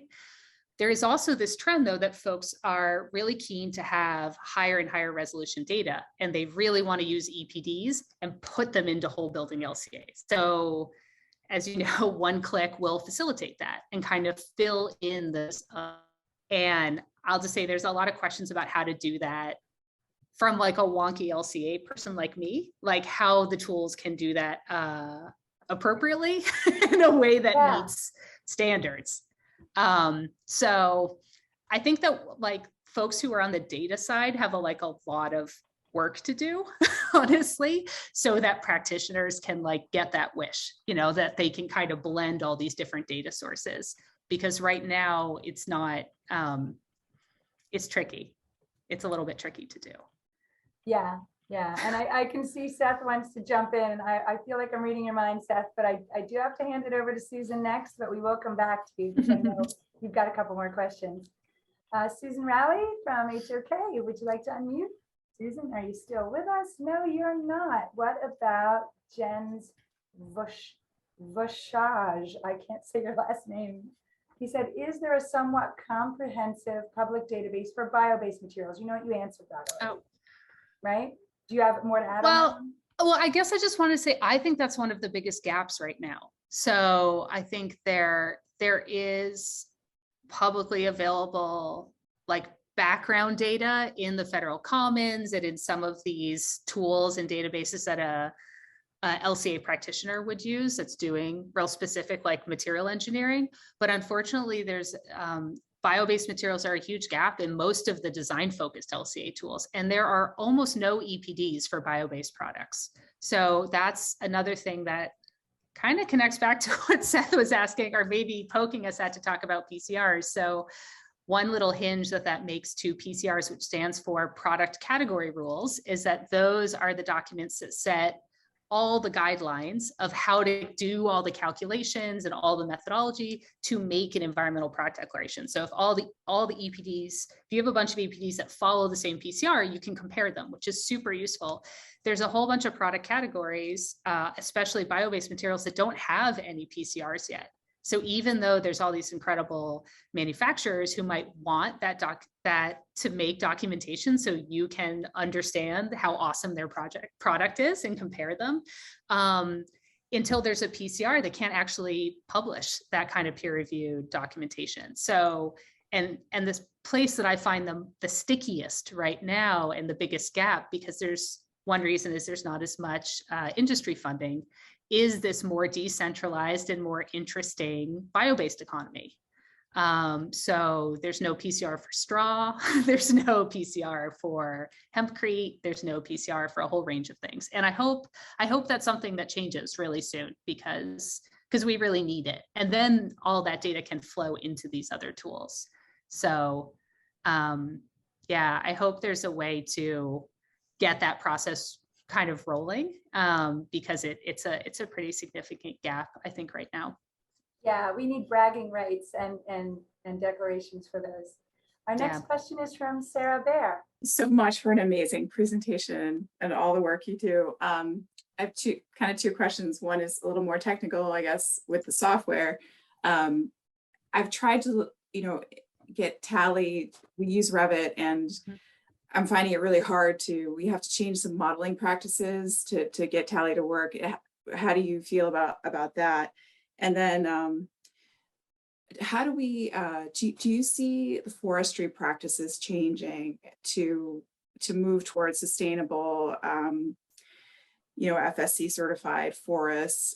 Do you see the movement sort of this kind of movement among us, like helping to push forestry in the right direction? Okay, super different questions. I guess I'll take them one at a time. On the Tally side, I think it's tricky because it's so specific to a firm and the way they manage their modeling standards. I mean, one thing that I've heard over the years that can be really positive is that I remember I used to do a lot of Tally trainings for all the design teams in the firm I used to work for.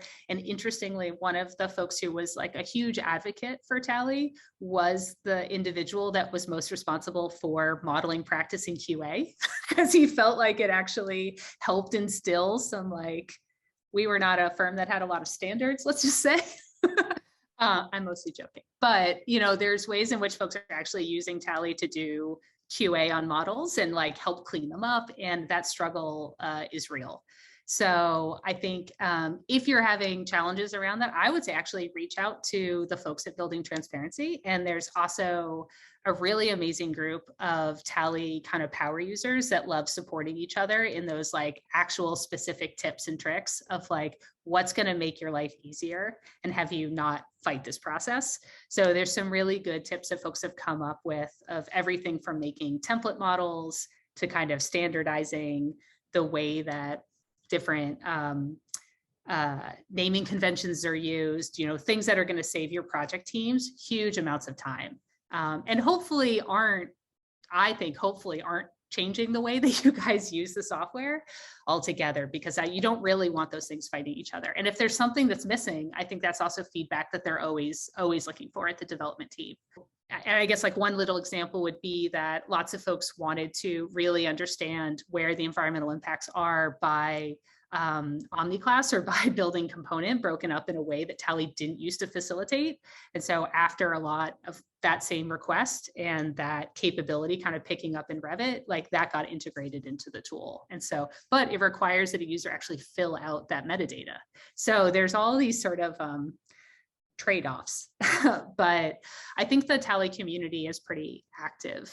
So I would check out the CLF Community Hub, has a Tally message board, and also the folks at Building Transparency are really helpful and can hopefully answer some of your questions. I guess I'm thinking that is this asking for EPDs and looking into product category rules and trying to account for biogenic carbon and all this conversation that we're having, is that helping to push the forestry industry in the right direction towards certified forests? Because I mean, I'm hearing from forestry experts that it's widely different, the carbon balance, depending on, all those factors about managing the forest.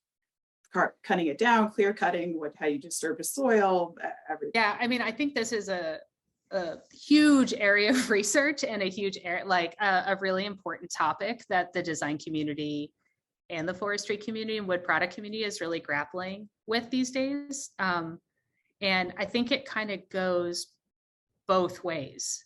So on one hand, and I kind of end up in the middle of a lot of these conversations. So the way that the folks to simplify a little bit, what I'm seeing a lot is that the way that designers or folks on the building side are wanting to evaluate and characterize materials and compare them and find lower carbon alternatives, like doesn't always come through in the wood data, right? So we're pushing industry to be more transparent and to report data differently.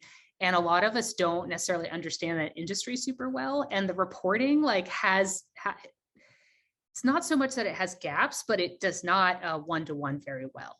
Right. So there's a lot of assumptions built into the way we report wood data on a nationalized level that folks who are doing direct sourcing are like, I want to understand the differences. I want to celebrate really exceptional management practices. I want to understand all of this and express it to my clients or pay more for those materials, et cetera, et cetera. So that's a little bit of a disconnect that I think hopefully that push is being heard and felt of a move towards greater transparency.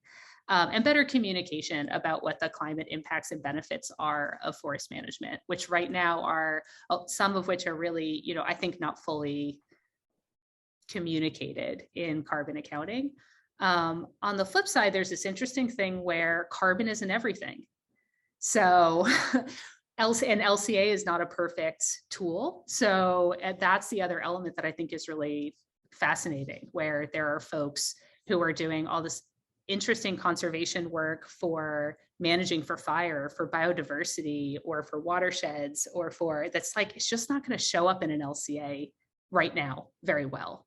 So that's another thing that's kind of being debated when we're trying to figure out like how to do the math of the carbon accounting, but also like what might we need to marry with this carbon accounting to like really understand in a nuanced way the value of that direct sourcing, or how to really compare the variability across, forest management or agriculture or other kinds of industry. So I think there's some serious thinking happening on that topic, and folks like trying to communicate better across these two industries, because I think there's, that's been a challenge in the past as well, of folks on the forestry side trying to understand what kind of information we're looking for on the design side, and not always understanding. Yeah. I was laughing when you were saying that, because when you were describing it, I thought of the famous saying, "We need to see the forest through the trees." I think everyone should toast you and take a second to have your water here, Stephanie. This has been so brilliant. Like, there's like 6 times tonight the hair stood on end on my arms. Bless your heart. Yeah, Sarah, I hope that answered your question. And before we hand it off to Bill, you know, what you were just mentioning, Stephanie, you alluded to that in your presentation when you talked about some examples of low carbon, but materials that have a high negative impact were like acidification or something like that. Can you give an example of a common building product that maybe we're all using that we think is low carbon that really just has some nasty side effects that we're not thinking of, or nothing comes to mind? We'll just pivot over to Bill and have him ask his question. Oh, there's so many good ones. I mean, and I think that what's always been interesting to me, a bit of a head scratcher is, first of all, health information is really challenging. So in practice, I used to spend a lot of time on LCA and embodied carbon, and then also a lot of time trying to talk about toxicity with design teams and even moving between the two. I think probably a lot of you have had this experience, how incredibly challenging it is. Also, it's not quantitative in exactly the same way. Like, I'm not sure what percentage of cancer is okay, right? But I feel a little bit better about comparing carbon emissions. I don't know. It's an emotional thing. What is really interesting is that there are some products that a lot of us don't want or like to use, that we always want them to show up as being bad, that when you run an LCA are not terribly low carbon. So an easy one to talk about is vinyl, right? Please. Vinyl does not have a very high carbon footprint. It doesn't weigh very much. It's pretty easy to make. Petrochemicals are cheap, right? They're thin, they throw them out all the time, but there's lots of other reasons why I do not want you guys to have vinyl in your projects, right? Unless you absolutely need to. So that's you're interesting. At home here with the Passive House group. Yeah. That vinyl does not breathe. And so yeah. You know, our firm ratings won't let us use that. So there's some things you want to be like, oh, I wish it looked worse. Like, you know, when if a team's just like, I want to pick the lowest carbon flooring, and you're like, this wood flooring, like, I calculated the trucking, and so now it looks comparatively bad, but it's not a bad product. It's so the incremental, you know, differences can, especially when you get to lower carbon products, can be really, really tricky. That's a great example. Thank you. Bill, you want to unmute and ask your question? I was going to say vinyl flooring versus vinyl siding. Probably, I don't know if those are different conversations, but it definitely, you know, the perm rating comment that you just had was made me think of that. Really, it's I mean, if for firms, whether they're small or large, I mean, the recommendation for different products or different programs at different times in the design cycle, I respect, but are there ones that play better with each other? I mean, actually, part of the answer I think just came in that the building transparency, having bought you know, brought in Tally and already being a part of EC3, there may be some front end, back end kind of, you know, symbiosis here coming on. But I mean, I'm just looking at my notes here, and do Kaleidoscope or the embodied energy calculator kind of play well with Tally? Feed into Tally? Can we draw that information forward? And then or do you see that something like Care or Epic are going to start to kind of bridge that gap and become a tool that's flexible enough to go to both ends of that conversation? Because I mean, it's hard to shift horses in a process, particularly when you've got a client that's pushing really hard right now, where money's not cheap anymore. And how do you make that happen so that those decisions and the logic of them are perpetuated through the stages of the process? Thank you for this. This has been a great presentation, by the way. It's like incredibly timely for me and the firm I'm with. Thank you. I love that question, Bill. It's a really, really important one. And it's one that a lot of the tool developers and definitely tool users are thinking about. There's sort of luckily a lot of us in this like wonky tool space are talking to each other. So I think the vision,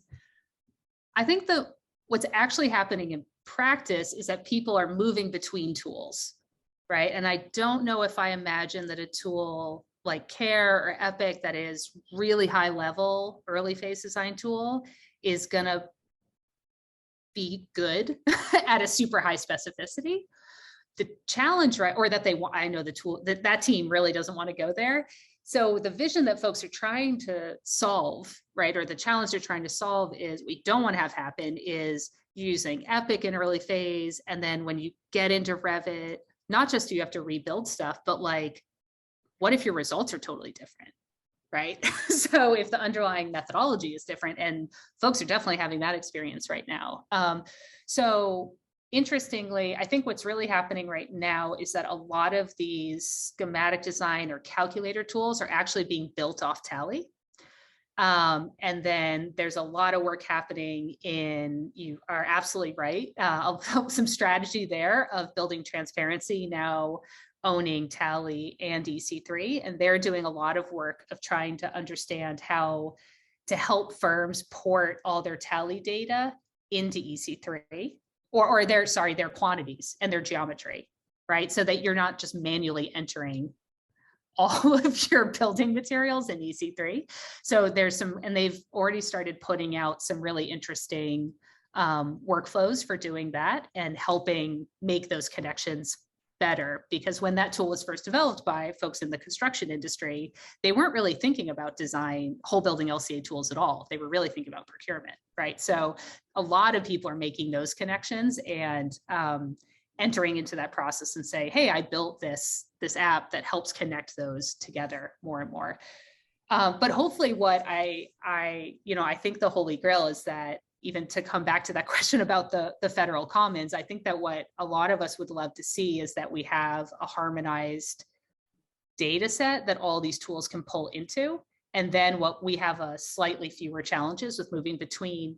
And the one last thing I'll throw out there is the other element of those early phase tools like Epic and CARE is that they are really reliant on good benchmarking data. So they're building in baselines to compare against. And that's the other trap a lot of early adopters to LCA have been challenged with, or any of you out there who have done the lead credit, where you are reporting reductions from a model that you also made that's just like a little bit worse, right? And like no one really wants to be doing that. But we really need robust whole building LCA benchmarks that can be that starting point of comparison. So you kind of get to the end of the line, and then what you want is everyone's Tally model or one-click model or Athena model to get put back in a building model database, right? So then you have this like real cycle that would connect all those pieces. And then we want to GPS locate all those results so we can report by district and by state and city and globe, right? And we want to help people feel comfortable sharing their data. Yeah, there's a lot of challenges, I think, right now. There's some pretty interesting carbon maps out there, though. I know the University of Pennsylvania has some really big deep thinkers when it comes to carbon maps. It's the spirit of competition, right? I mean, people do it on Sundays with their football or whatever. Like we do it with our numbers and with our futures, with a PH. With a PH, absolutely. Seth, would you like to come back on and ask another question? Oh yeah, I got a ton. We can keep going. Yeah, so this time I'll go on maybe the regulatory front. So a couple of things, like I don't know if anybody's looked at what is it? I think Fort Collins. They're doing some pretty cool like municipality wide like carbon balance stuff. And so like, to replace a driveway, you have to file like the embodied, energy of the driveway and stuff. And they're looking at like landscaping and, all these kinds of things. So I think that's like pretty rad, because I don't think we're going to get to the scale. We talked about districts and stuff before. I think there's a planning element and a scale element that is completely societal, it's building to building. So that was an interesting one, but I guess more of a question would be, have you looked at like, if you look at like emissions per square foot and like the NYC regs versus like I put in the chat, the Swiss Architects and Engineers Society 2040, which is kind of like the 2000 watt society.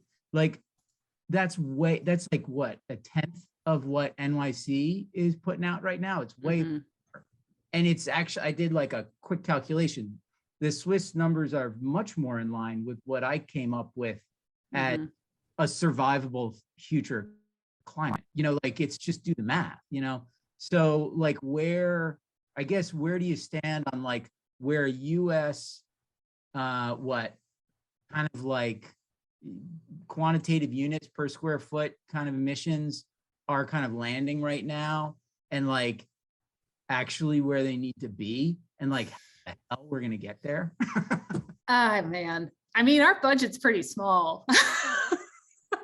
Right.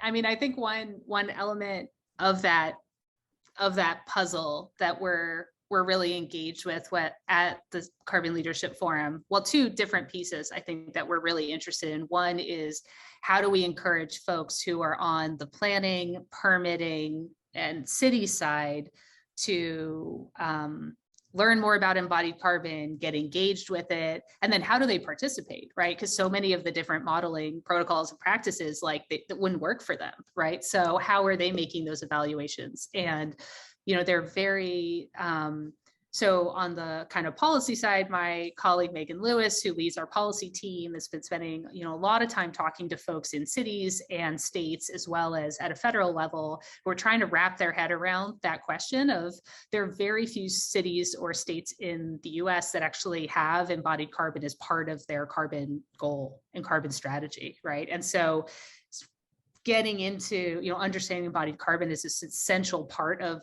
Scope 3 emissions as they would calculate it, and bringing it in, for example, you know, New York City, local law 97 and putting carbon numbers on operational carbons is so transformational. And those of us in the embodied carbon world kind of like rush the fence and we're like, keep going, guys, keep going. Like there's another big chunk in there.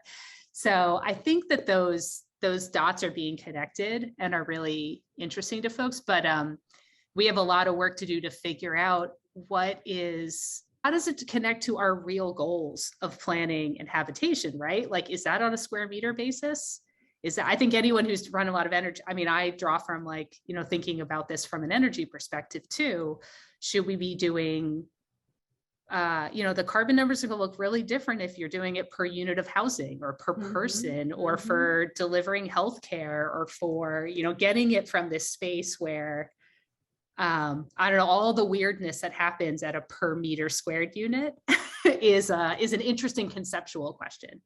And the other thing I just want to put in there. Question too, though, right, Steph? I mean, yeah, it's essential. It's the first question I think we have to ask in our projects, because if we don't understand how we're measuring or what metrics we're trying to hit, what our actual goals are, we could go down a million paths. I mean, it's going to determine our path from the start to make that choice. And I think it's a kind of question that's very hard for someone to think about it when they are on a specific project, right? So it is a question that needs to happen at a scale of communities and economies and planning, and getting city planners involved is, I think, super, super important. And the only other thing I wanted to give a nod to is that, interestingly, you know, I kind of started by saying there's sort of these two approaches, the product or material approach and the building approach. And I will say, interestingly, the US or North America has gone like full on in on the material approach with buy clean laws and with different reporting standards and EPDs. That's now being picked up in Europe. But interestingly, Europe is where we're seeing much, much faster movement on whole building LCA. So there are French standards, you know, the UK is moving fast and hard to bring embodied carbon into building code and Form Z. There's interesting stuff happening all over Europe. What's happening there? Interesting stuff happening has been happening in Australia around the permitting side. Like there's all these incredible projects happening all over the world. So it's really been interesting to get folks together to talk about, you know, how we bring all of that different knowledge, but also the policy strategies together. So some of the best resources, if you're interested in that topic area, again, you can reach out again, but C40 Cities has been really great about bringing together embodied carbon policy. And we've got a bunch of stuff on our website as well about, and I think either about to launch or already launched, a European embodied carbon policy tracker. We also have a policy toolkit that helps connect you to all of the embodied carbon policies that are in process across the US. So that could also be a really interesting resource for folks to check out. I'll drop a link in the chat to the policy toolkit. Perfect. And Steph, you're hired because you're way faster than I am. And I used to play piano. So I'm impressed. I think you're like a secret piano player as well. So we have one more question from Derek, and then we're gonna wrap tonight, but we are very excited to have everybody here for the duration. And Steph, amazing presentation, incredible fielding of a whole host of questions from every angle. So Derek, the floor is yours. Hello. Yeah, hey, thanks, Stephanie. This is, when I used to get projects approved, it was always based on the long-term energy savings, and the New York policies you just mentioned are going to be important on that. But the question I have is around the embodied carbon that's in some of the heavier materials, such as copper that's mined, for example. So, for example, our system uses these little thin Cat5 wires to lighting and switches. And so in a home, with the current price of copper, it's about $800 savings per small home. So it's a fairly significant amount of weight, not to mention all the, like the AC drivers you don't need. A 30-watt AC driver, this is a DC driver, for example. You can see how tiny it is in comparison to the big drivers you would see for AC products. So it's fairly significant. But how can those kinds of things be calculated using the kind of tools that you're talking about to see that much carbon that's in the mining of it and the transportation of so many heavy materials? Yeah, I think there's two ways folks are getting at that. Copper is a huge deal. It's really intensive. And there's also just all of these different, really electronics broadly, right? Like there are all of these tiny components that are all pervasively throughout our buildings and systems, right? But also a lot of whole building LCA models aren't even calculating the big stuff, right? Most people exclude from scope most of their mechanical systems. So just to also just be honest about where we're at, I've run enormous buildings and then folks left out all the elevators, like all, giant amounts of conveyance equipment, right? If it's heavy and it's made of lots of metals and it's got a lot of equipment in it, it probably is, we would like to be calculating it. So one way folks are addressing that right now, and again, I would say also check out some of the connected to the MEP 2040 initiative, because that community is really trying to fast track these questions.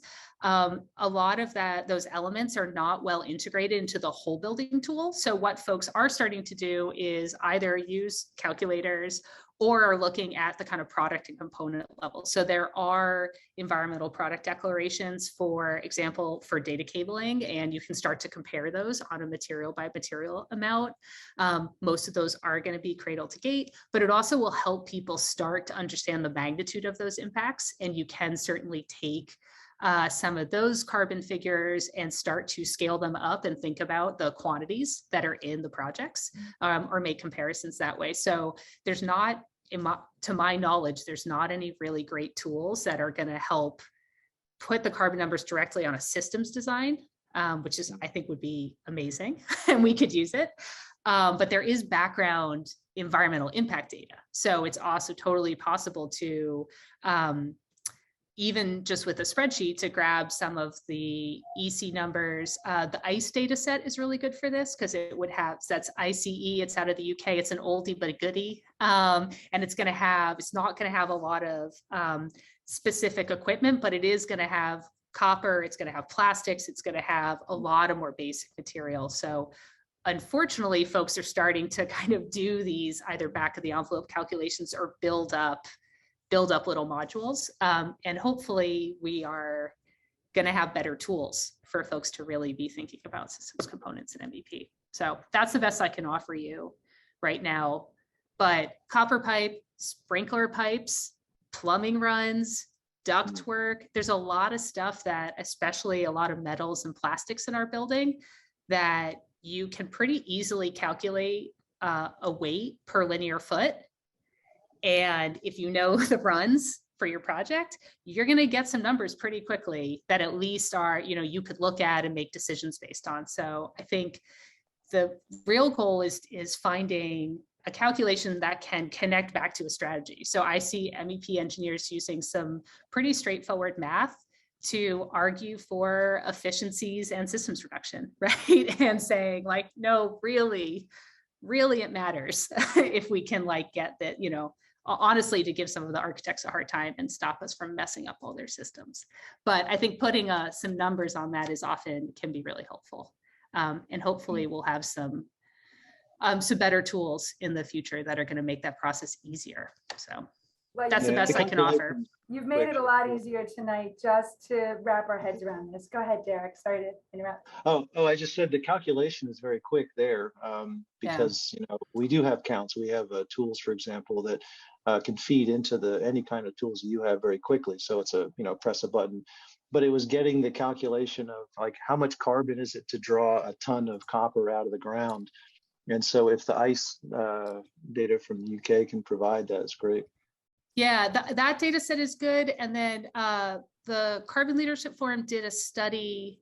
I will drop a link in the chat in a sec. That was an MEP and tenant improvement study where it was a doctoral student, Barbara Rodriguez, who went and gathered material quantities and actually assigned embodied carbon numbers. They're coarse, but the spreadsheet is on the CLF website. So it has some rough kind of typical numbers for a whole bunch of different base materials.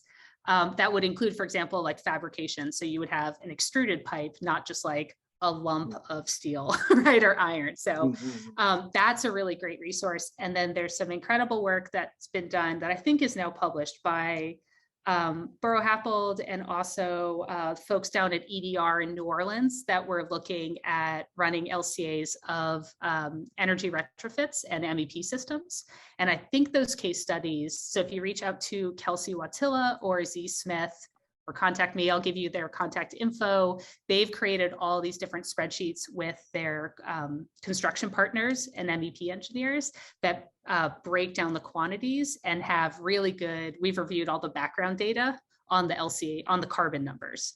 Wow. So I think that's part of where, you know, we're headed, is where folks like, you're always going to know way more about the quantity takeoffs and the right units to use, or how you want to add stuff up, right? Like I have no idea, but that's where you want to like collaborate with folks on the LCA side who could say like, oh, I can get you a good data source, right? And I can help, like, let's match up some carbon figures that we feel like are reputable and that you can cite and that are up to date. And so often folks I find have like one half of that coin or one piece of this bigger, whatever analogy you want to use. But the folks who have the carbon data often don't know how to do all the design takeoffs, or don't necessarily even know what format would be useful for practitioners. So we're really trying to bring those communities together so that we can have some better and actually useful tools out there. Right. I'm just looking for accuracy. I think, you know, Yeah. I get very frustrated. I see some, you know, in the beginning when I got onto the call, and I got on late, I apologize, but you were talking about how many of the different data sets came from individual vendors and things like that. And a lot of them I find are very biased. I think I've, you know, applied my pessimism, my CEO pessimism to a lot of the data. And I prefer to do it that way, right? I mean, it's better to be a little bit more conservative on numbers than to say, oh, yeah, we're going to save all this. And then it's like, no, you know, it turns into, and then it becomes a greenwashing attitude. People turned off from it. So yeah, the accuracy of the data is very important. And then just, you know, the speed at which we can calculate it too, right? Because, you know, we're starting to spend so much time in analyzing things, and it's like, it would be just easier to kind of do the back of the napkin type things. So thank you so much, though. I appreciate it. And the data you have and the number and context is amazing. So yeah, I'll definitely follow up with you. Yeah, thanks, Derek. Thank you, Derek. It's amazing, Steph. Again, where the CFL has come in 3 years. I just want to give a quick shout out to Rob Sanchuk, who taught me about Athena about 10 years ago, and to see him plug away with it here at UBC, and then see Anthony Pack take on the Carbon Leadership Forum in Vancouver, and then see where it's spanned to with, you know, your organization. It is amazing. Your slide deck is always phenomenal, how easy and clear it is. And now the layers and the amount of tools that have come up in the last 2 years to get us there, it is amazing. And again, I can't thank you enough for coming in tonight to just give us a snippet of these amazing tools that are now available, and they're only going to get better. And there's going to be more collaboration between all these tools. And again, maybe we'll get you back in 6 months to give us an update, because it's phenomenal. So I'm getting yelled at because dinner is ready. It's like a Swiss clock here tonight. 6 o'clock landed, and I'm already 4 minutes late for dinner. Thank you very much. We'll see everyone tomorrow night, if not Thursday morning, if not next Wednesday. I'm out. I'll leave it to these guys to have fun with a little bit of this and that stuff. I'm out. Thank you, Sean. Have a great night. We don't want to get Sean in trouble when the dinner bell is ringing. And we do have a little bit of a tradition that we need to follow, because this really is our last Tuesday. And this is Construction Tech Tuesday originally. I think Sarah's still on. Sarah, if it's short, I do want to give you a chance to ask that question to Stephanie. If you're willing, Stephanie, to just hang out for another minute. Yeah, sure. Cool. Oh, so the New York State Climate Action Council put out their draft scoping plan for public comment this month. And part of their big discussions are about what to do with our gas grid when we're all on renewables by 2040. And one of the ideas is somehow using green hydrogen, not the gray or blue hydrogen, but green from water and electrolysis or something. And maybe that can help take care of some of our high heat industrial processes. Do you see that as a solution that some manufacturers are thinking about? Is that possible? Yeah. Okay. Okay, short answer. Yes, it's possible. I've still been waiting to, I was not holding my breath, but I had been waiting some time to figure out whether green hydrogen was real. And my friends who know more about industrial manufacturing has assured me that it is real. I don't know if you can buy it, right? So whether or not you can actually get those products on your project is another question. Whether or not if you pay for them, they will actually arrive, and whether or not you should take credit for those carbon impacts is a problem. But yeah, I mean, I don't know. I'm a multi-material person. Like, I feel like I talk a lot of folks who are in industry. I think it's important to work with folks in industry, and it's interesting because it's like, just personally, like from working on projects, and I think everyone on this call probably is coming from the same perspective. It's we don't get to build buildings with one material. So we definitely need to understand what are lower carbon ways to build. And we absolutely, I think, will hopefully really radically transform the way that we build our projects. And I'm not shy at all about saying we need to use a lot less concrete, a lot less steel, definitely way less cement. But I have a hard time understanding how we don't use any of those materials at all. Right. Yeah. So we're also in that space where the only way that we really achieve our climate impacts is if we radically decarbonize all of these industrial sectors. And then it gets back to some of the tricky questions of the math that we were talking about before, is like, how do those line up with budgets? How do we jump scales?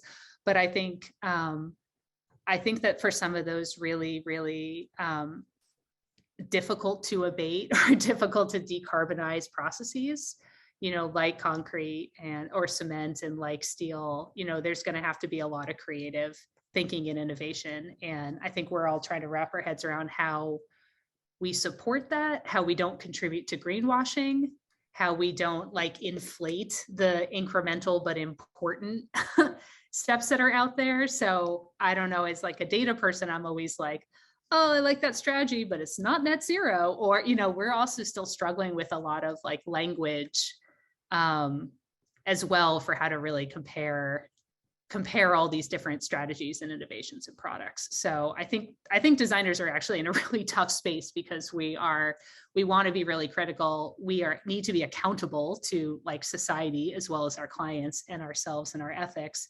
But we're also straddling, when I showed that big pie chart at the beginning, it said like, hey guys, we're responsible for all of these different sectors. Like, it's also incredibly daunting, right? So, yeah, I think it's going to be really important to figure out how we make sense of some of those different practices and understand some of the economic, implications of them. So Well, that is an amazing practice to theory answer. So I am wildly impressed. As always, I know, voila, as you said earlier, voila. Thanks everybody for coming again tonight. If you have the ability to see the 3 little dots at the bottom of the chat window next to that little smiley face, you can hit save chat and then show in folder and have a copy of all of the great links that were shared tonight. I like to copy and paste it where I can find it again, because often Zoom really just wants to hide it from me. So doing that now, and I can email it to you. If you don't see those dots, happy to do that. Just connect with me on LinkedIn and we'll find a way to get it to you. But Mark, what do you think? Is it time to play the game? I wanna praise everyone for hanging out extra time tonight. Those that are here, you know you all get ample thumbs up, so brace yourself. I'm gonna blast them your way. There you go, Derek. Also, the shift to Wednesdays is exciting for us. But as you know, our marketing and awareness budget is it is not all there. So please share on LinkedIn, please share on Instagram, whatever handles you have, social media, that we are on Wednesdays coming up. So hope to see you all there. And Stephanie, if there's a way that we could have summed up and wrapped up all the wonderful Tuesdays that we've had, it's been with your words, it's been with your slides, it's been with the way you handle the questions and the layers that have come at you tonight, and your responsiveness shows your experience. I'm thrilled that you presented on this, and you probably already got an email from Shannon or when you're coming back. So we love it. Here's our tradition. There's going to be smiley faces in. So if anyone's out there, please turn your cameras on. It's the final few minutes here. We have a tradition, and it's over Shannon's shoulder and it's over my shoulder, and easy enough, it's where Sean was sitting. So if you read that and then pass it to someone else, they'll follow it up. So Stephanie, bless your heart, and whenever you're ready, you get to go first. You read this side, and then you read that side, and then you hand it to whoever you see next. Well, I don't even understand what's happening. I know, it's a goofy game we play at the end of every construction tech. So I'll give you an example. This is how it's done. This is how it's done. Okay, help me out. I'm a Passive newbie. House Accelerator Construction Tech. Technical, technique, technology. Over to you, Stephanie. Passive House Accelerator Construction Tech, technical, technique, and technology. And who do you want to throw it to? Anybody? Can I pass it to anybody? Yeah. and hopefully someone with the Stephanie. I'm going to pass it to Jeffrey. Jeffrey, you're muted. Jeffrey's muted, but I can see his smiling face. Of course. Thank you so much, Stephanie. So what do I do now? Passive House Accelerator Construction Tech. You're making me, I can't even, oh God, it's terrible. Technical, technique, and technology. I'm going to pass this along to one of my new clients. They're going to listen to this. I'm going to tell them that they should listen to this every Wednesday night. And I'm so happy that Construction Tuesday and Showcase are consolidating into Wednesdays, because I have been torn between which one do I watch. And I have a lot of backlog. That's a positive way to approach. Good wording, Jeffrey. Who's your client? Who are you passing it off to, brother? Oh, Contempo Builders. The guy, he's a great builder, and he's scaling up, and where he's building is requiring passive house level construction. So we're working. Thank you, Jeffrey. But who in the room are you going to pass the game off to? Oh, who in the room? Let me see. Actually, Derek, you pretend to be his customer. It looks like Sarah has her hand up. She looks ready to go. Go for it. Sorry, I dropped the ball on that clapping. one. I'm thick. How about Peter? Passive House Accelerator, Construction Tech, Technical Technique Technology. And Mark's trying to wave me out. Sarah, it's your turn. Passive House Accelerator, Construction Tech, Technical Technique Technology. Robert Kelly. All right. Thank you, Sarah. Passive House Accelerator, Construction Tech, Technical Technique and Technology. I love it. Pass it off. We're going to pass it off here. Norm. Norm, bring us home. All right. This is for all the old school folks that have been here since the very beginning of Tuesdays. If this is the last, official one, right? So, Passive House Accelerator, Construction Tech, Technical Technique Technology on Tuesday. Not anymore. Not anymore. There better be a sound roll for this someday, like to lead us into something cool. Because we've done this how many times? I know. We need Actually, a mashup. we have we're waiting for a sponsor just to do that. So if anyone wants to volunteer the time, we have about 400 hours for you to go through. That'd be wonderful. Yeah. So I will say this, that I have been editing and making sure that the chats end up with the videos week to week for showcase. And now that they're consolidated into Wednesdays, I don't see any reason why I can't do both the technical Tuesdays and the showcase Wednesdays all in one, because it's all one night. So I'll just say we're just saving you time now, Jeff. They'll be there, and I get to do it. I get to see them all, so I'm happy. That's a friendly offer with a PH, and we accept, and we have witnesses, Jeff. Absolutely. Well, I've been doing it for the last 6 months, so I might as well continue, right? Well, thank you again, everybody, for coming. And thank you, Steph, for taking the time to stay so long, answer so many questions. This is the latest we've gone in a long time. So you're popular. Have a wonderful night, and we'll be in touch, and we hope to see you again soon. Thanks, everybody. Take care. Good night. Bye-bye. Good night. Thank you. Bye-bye.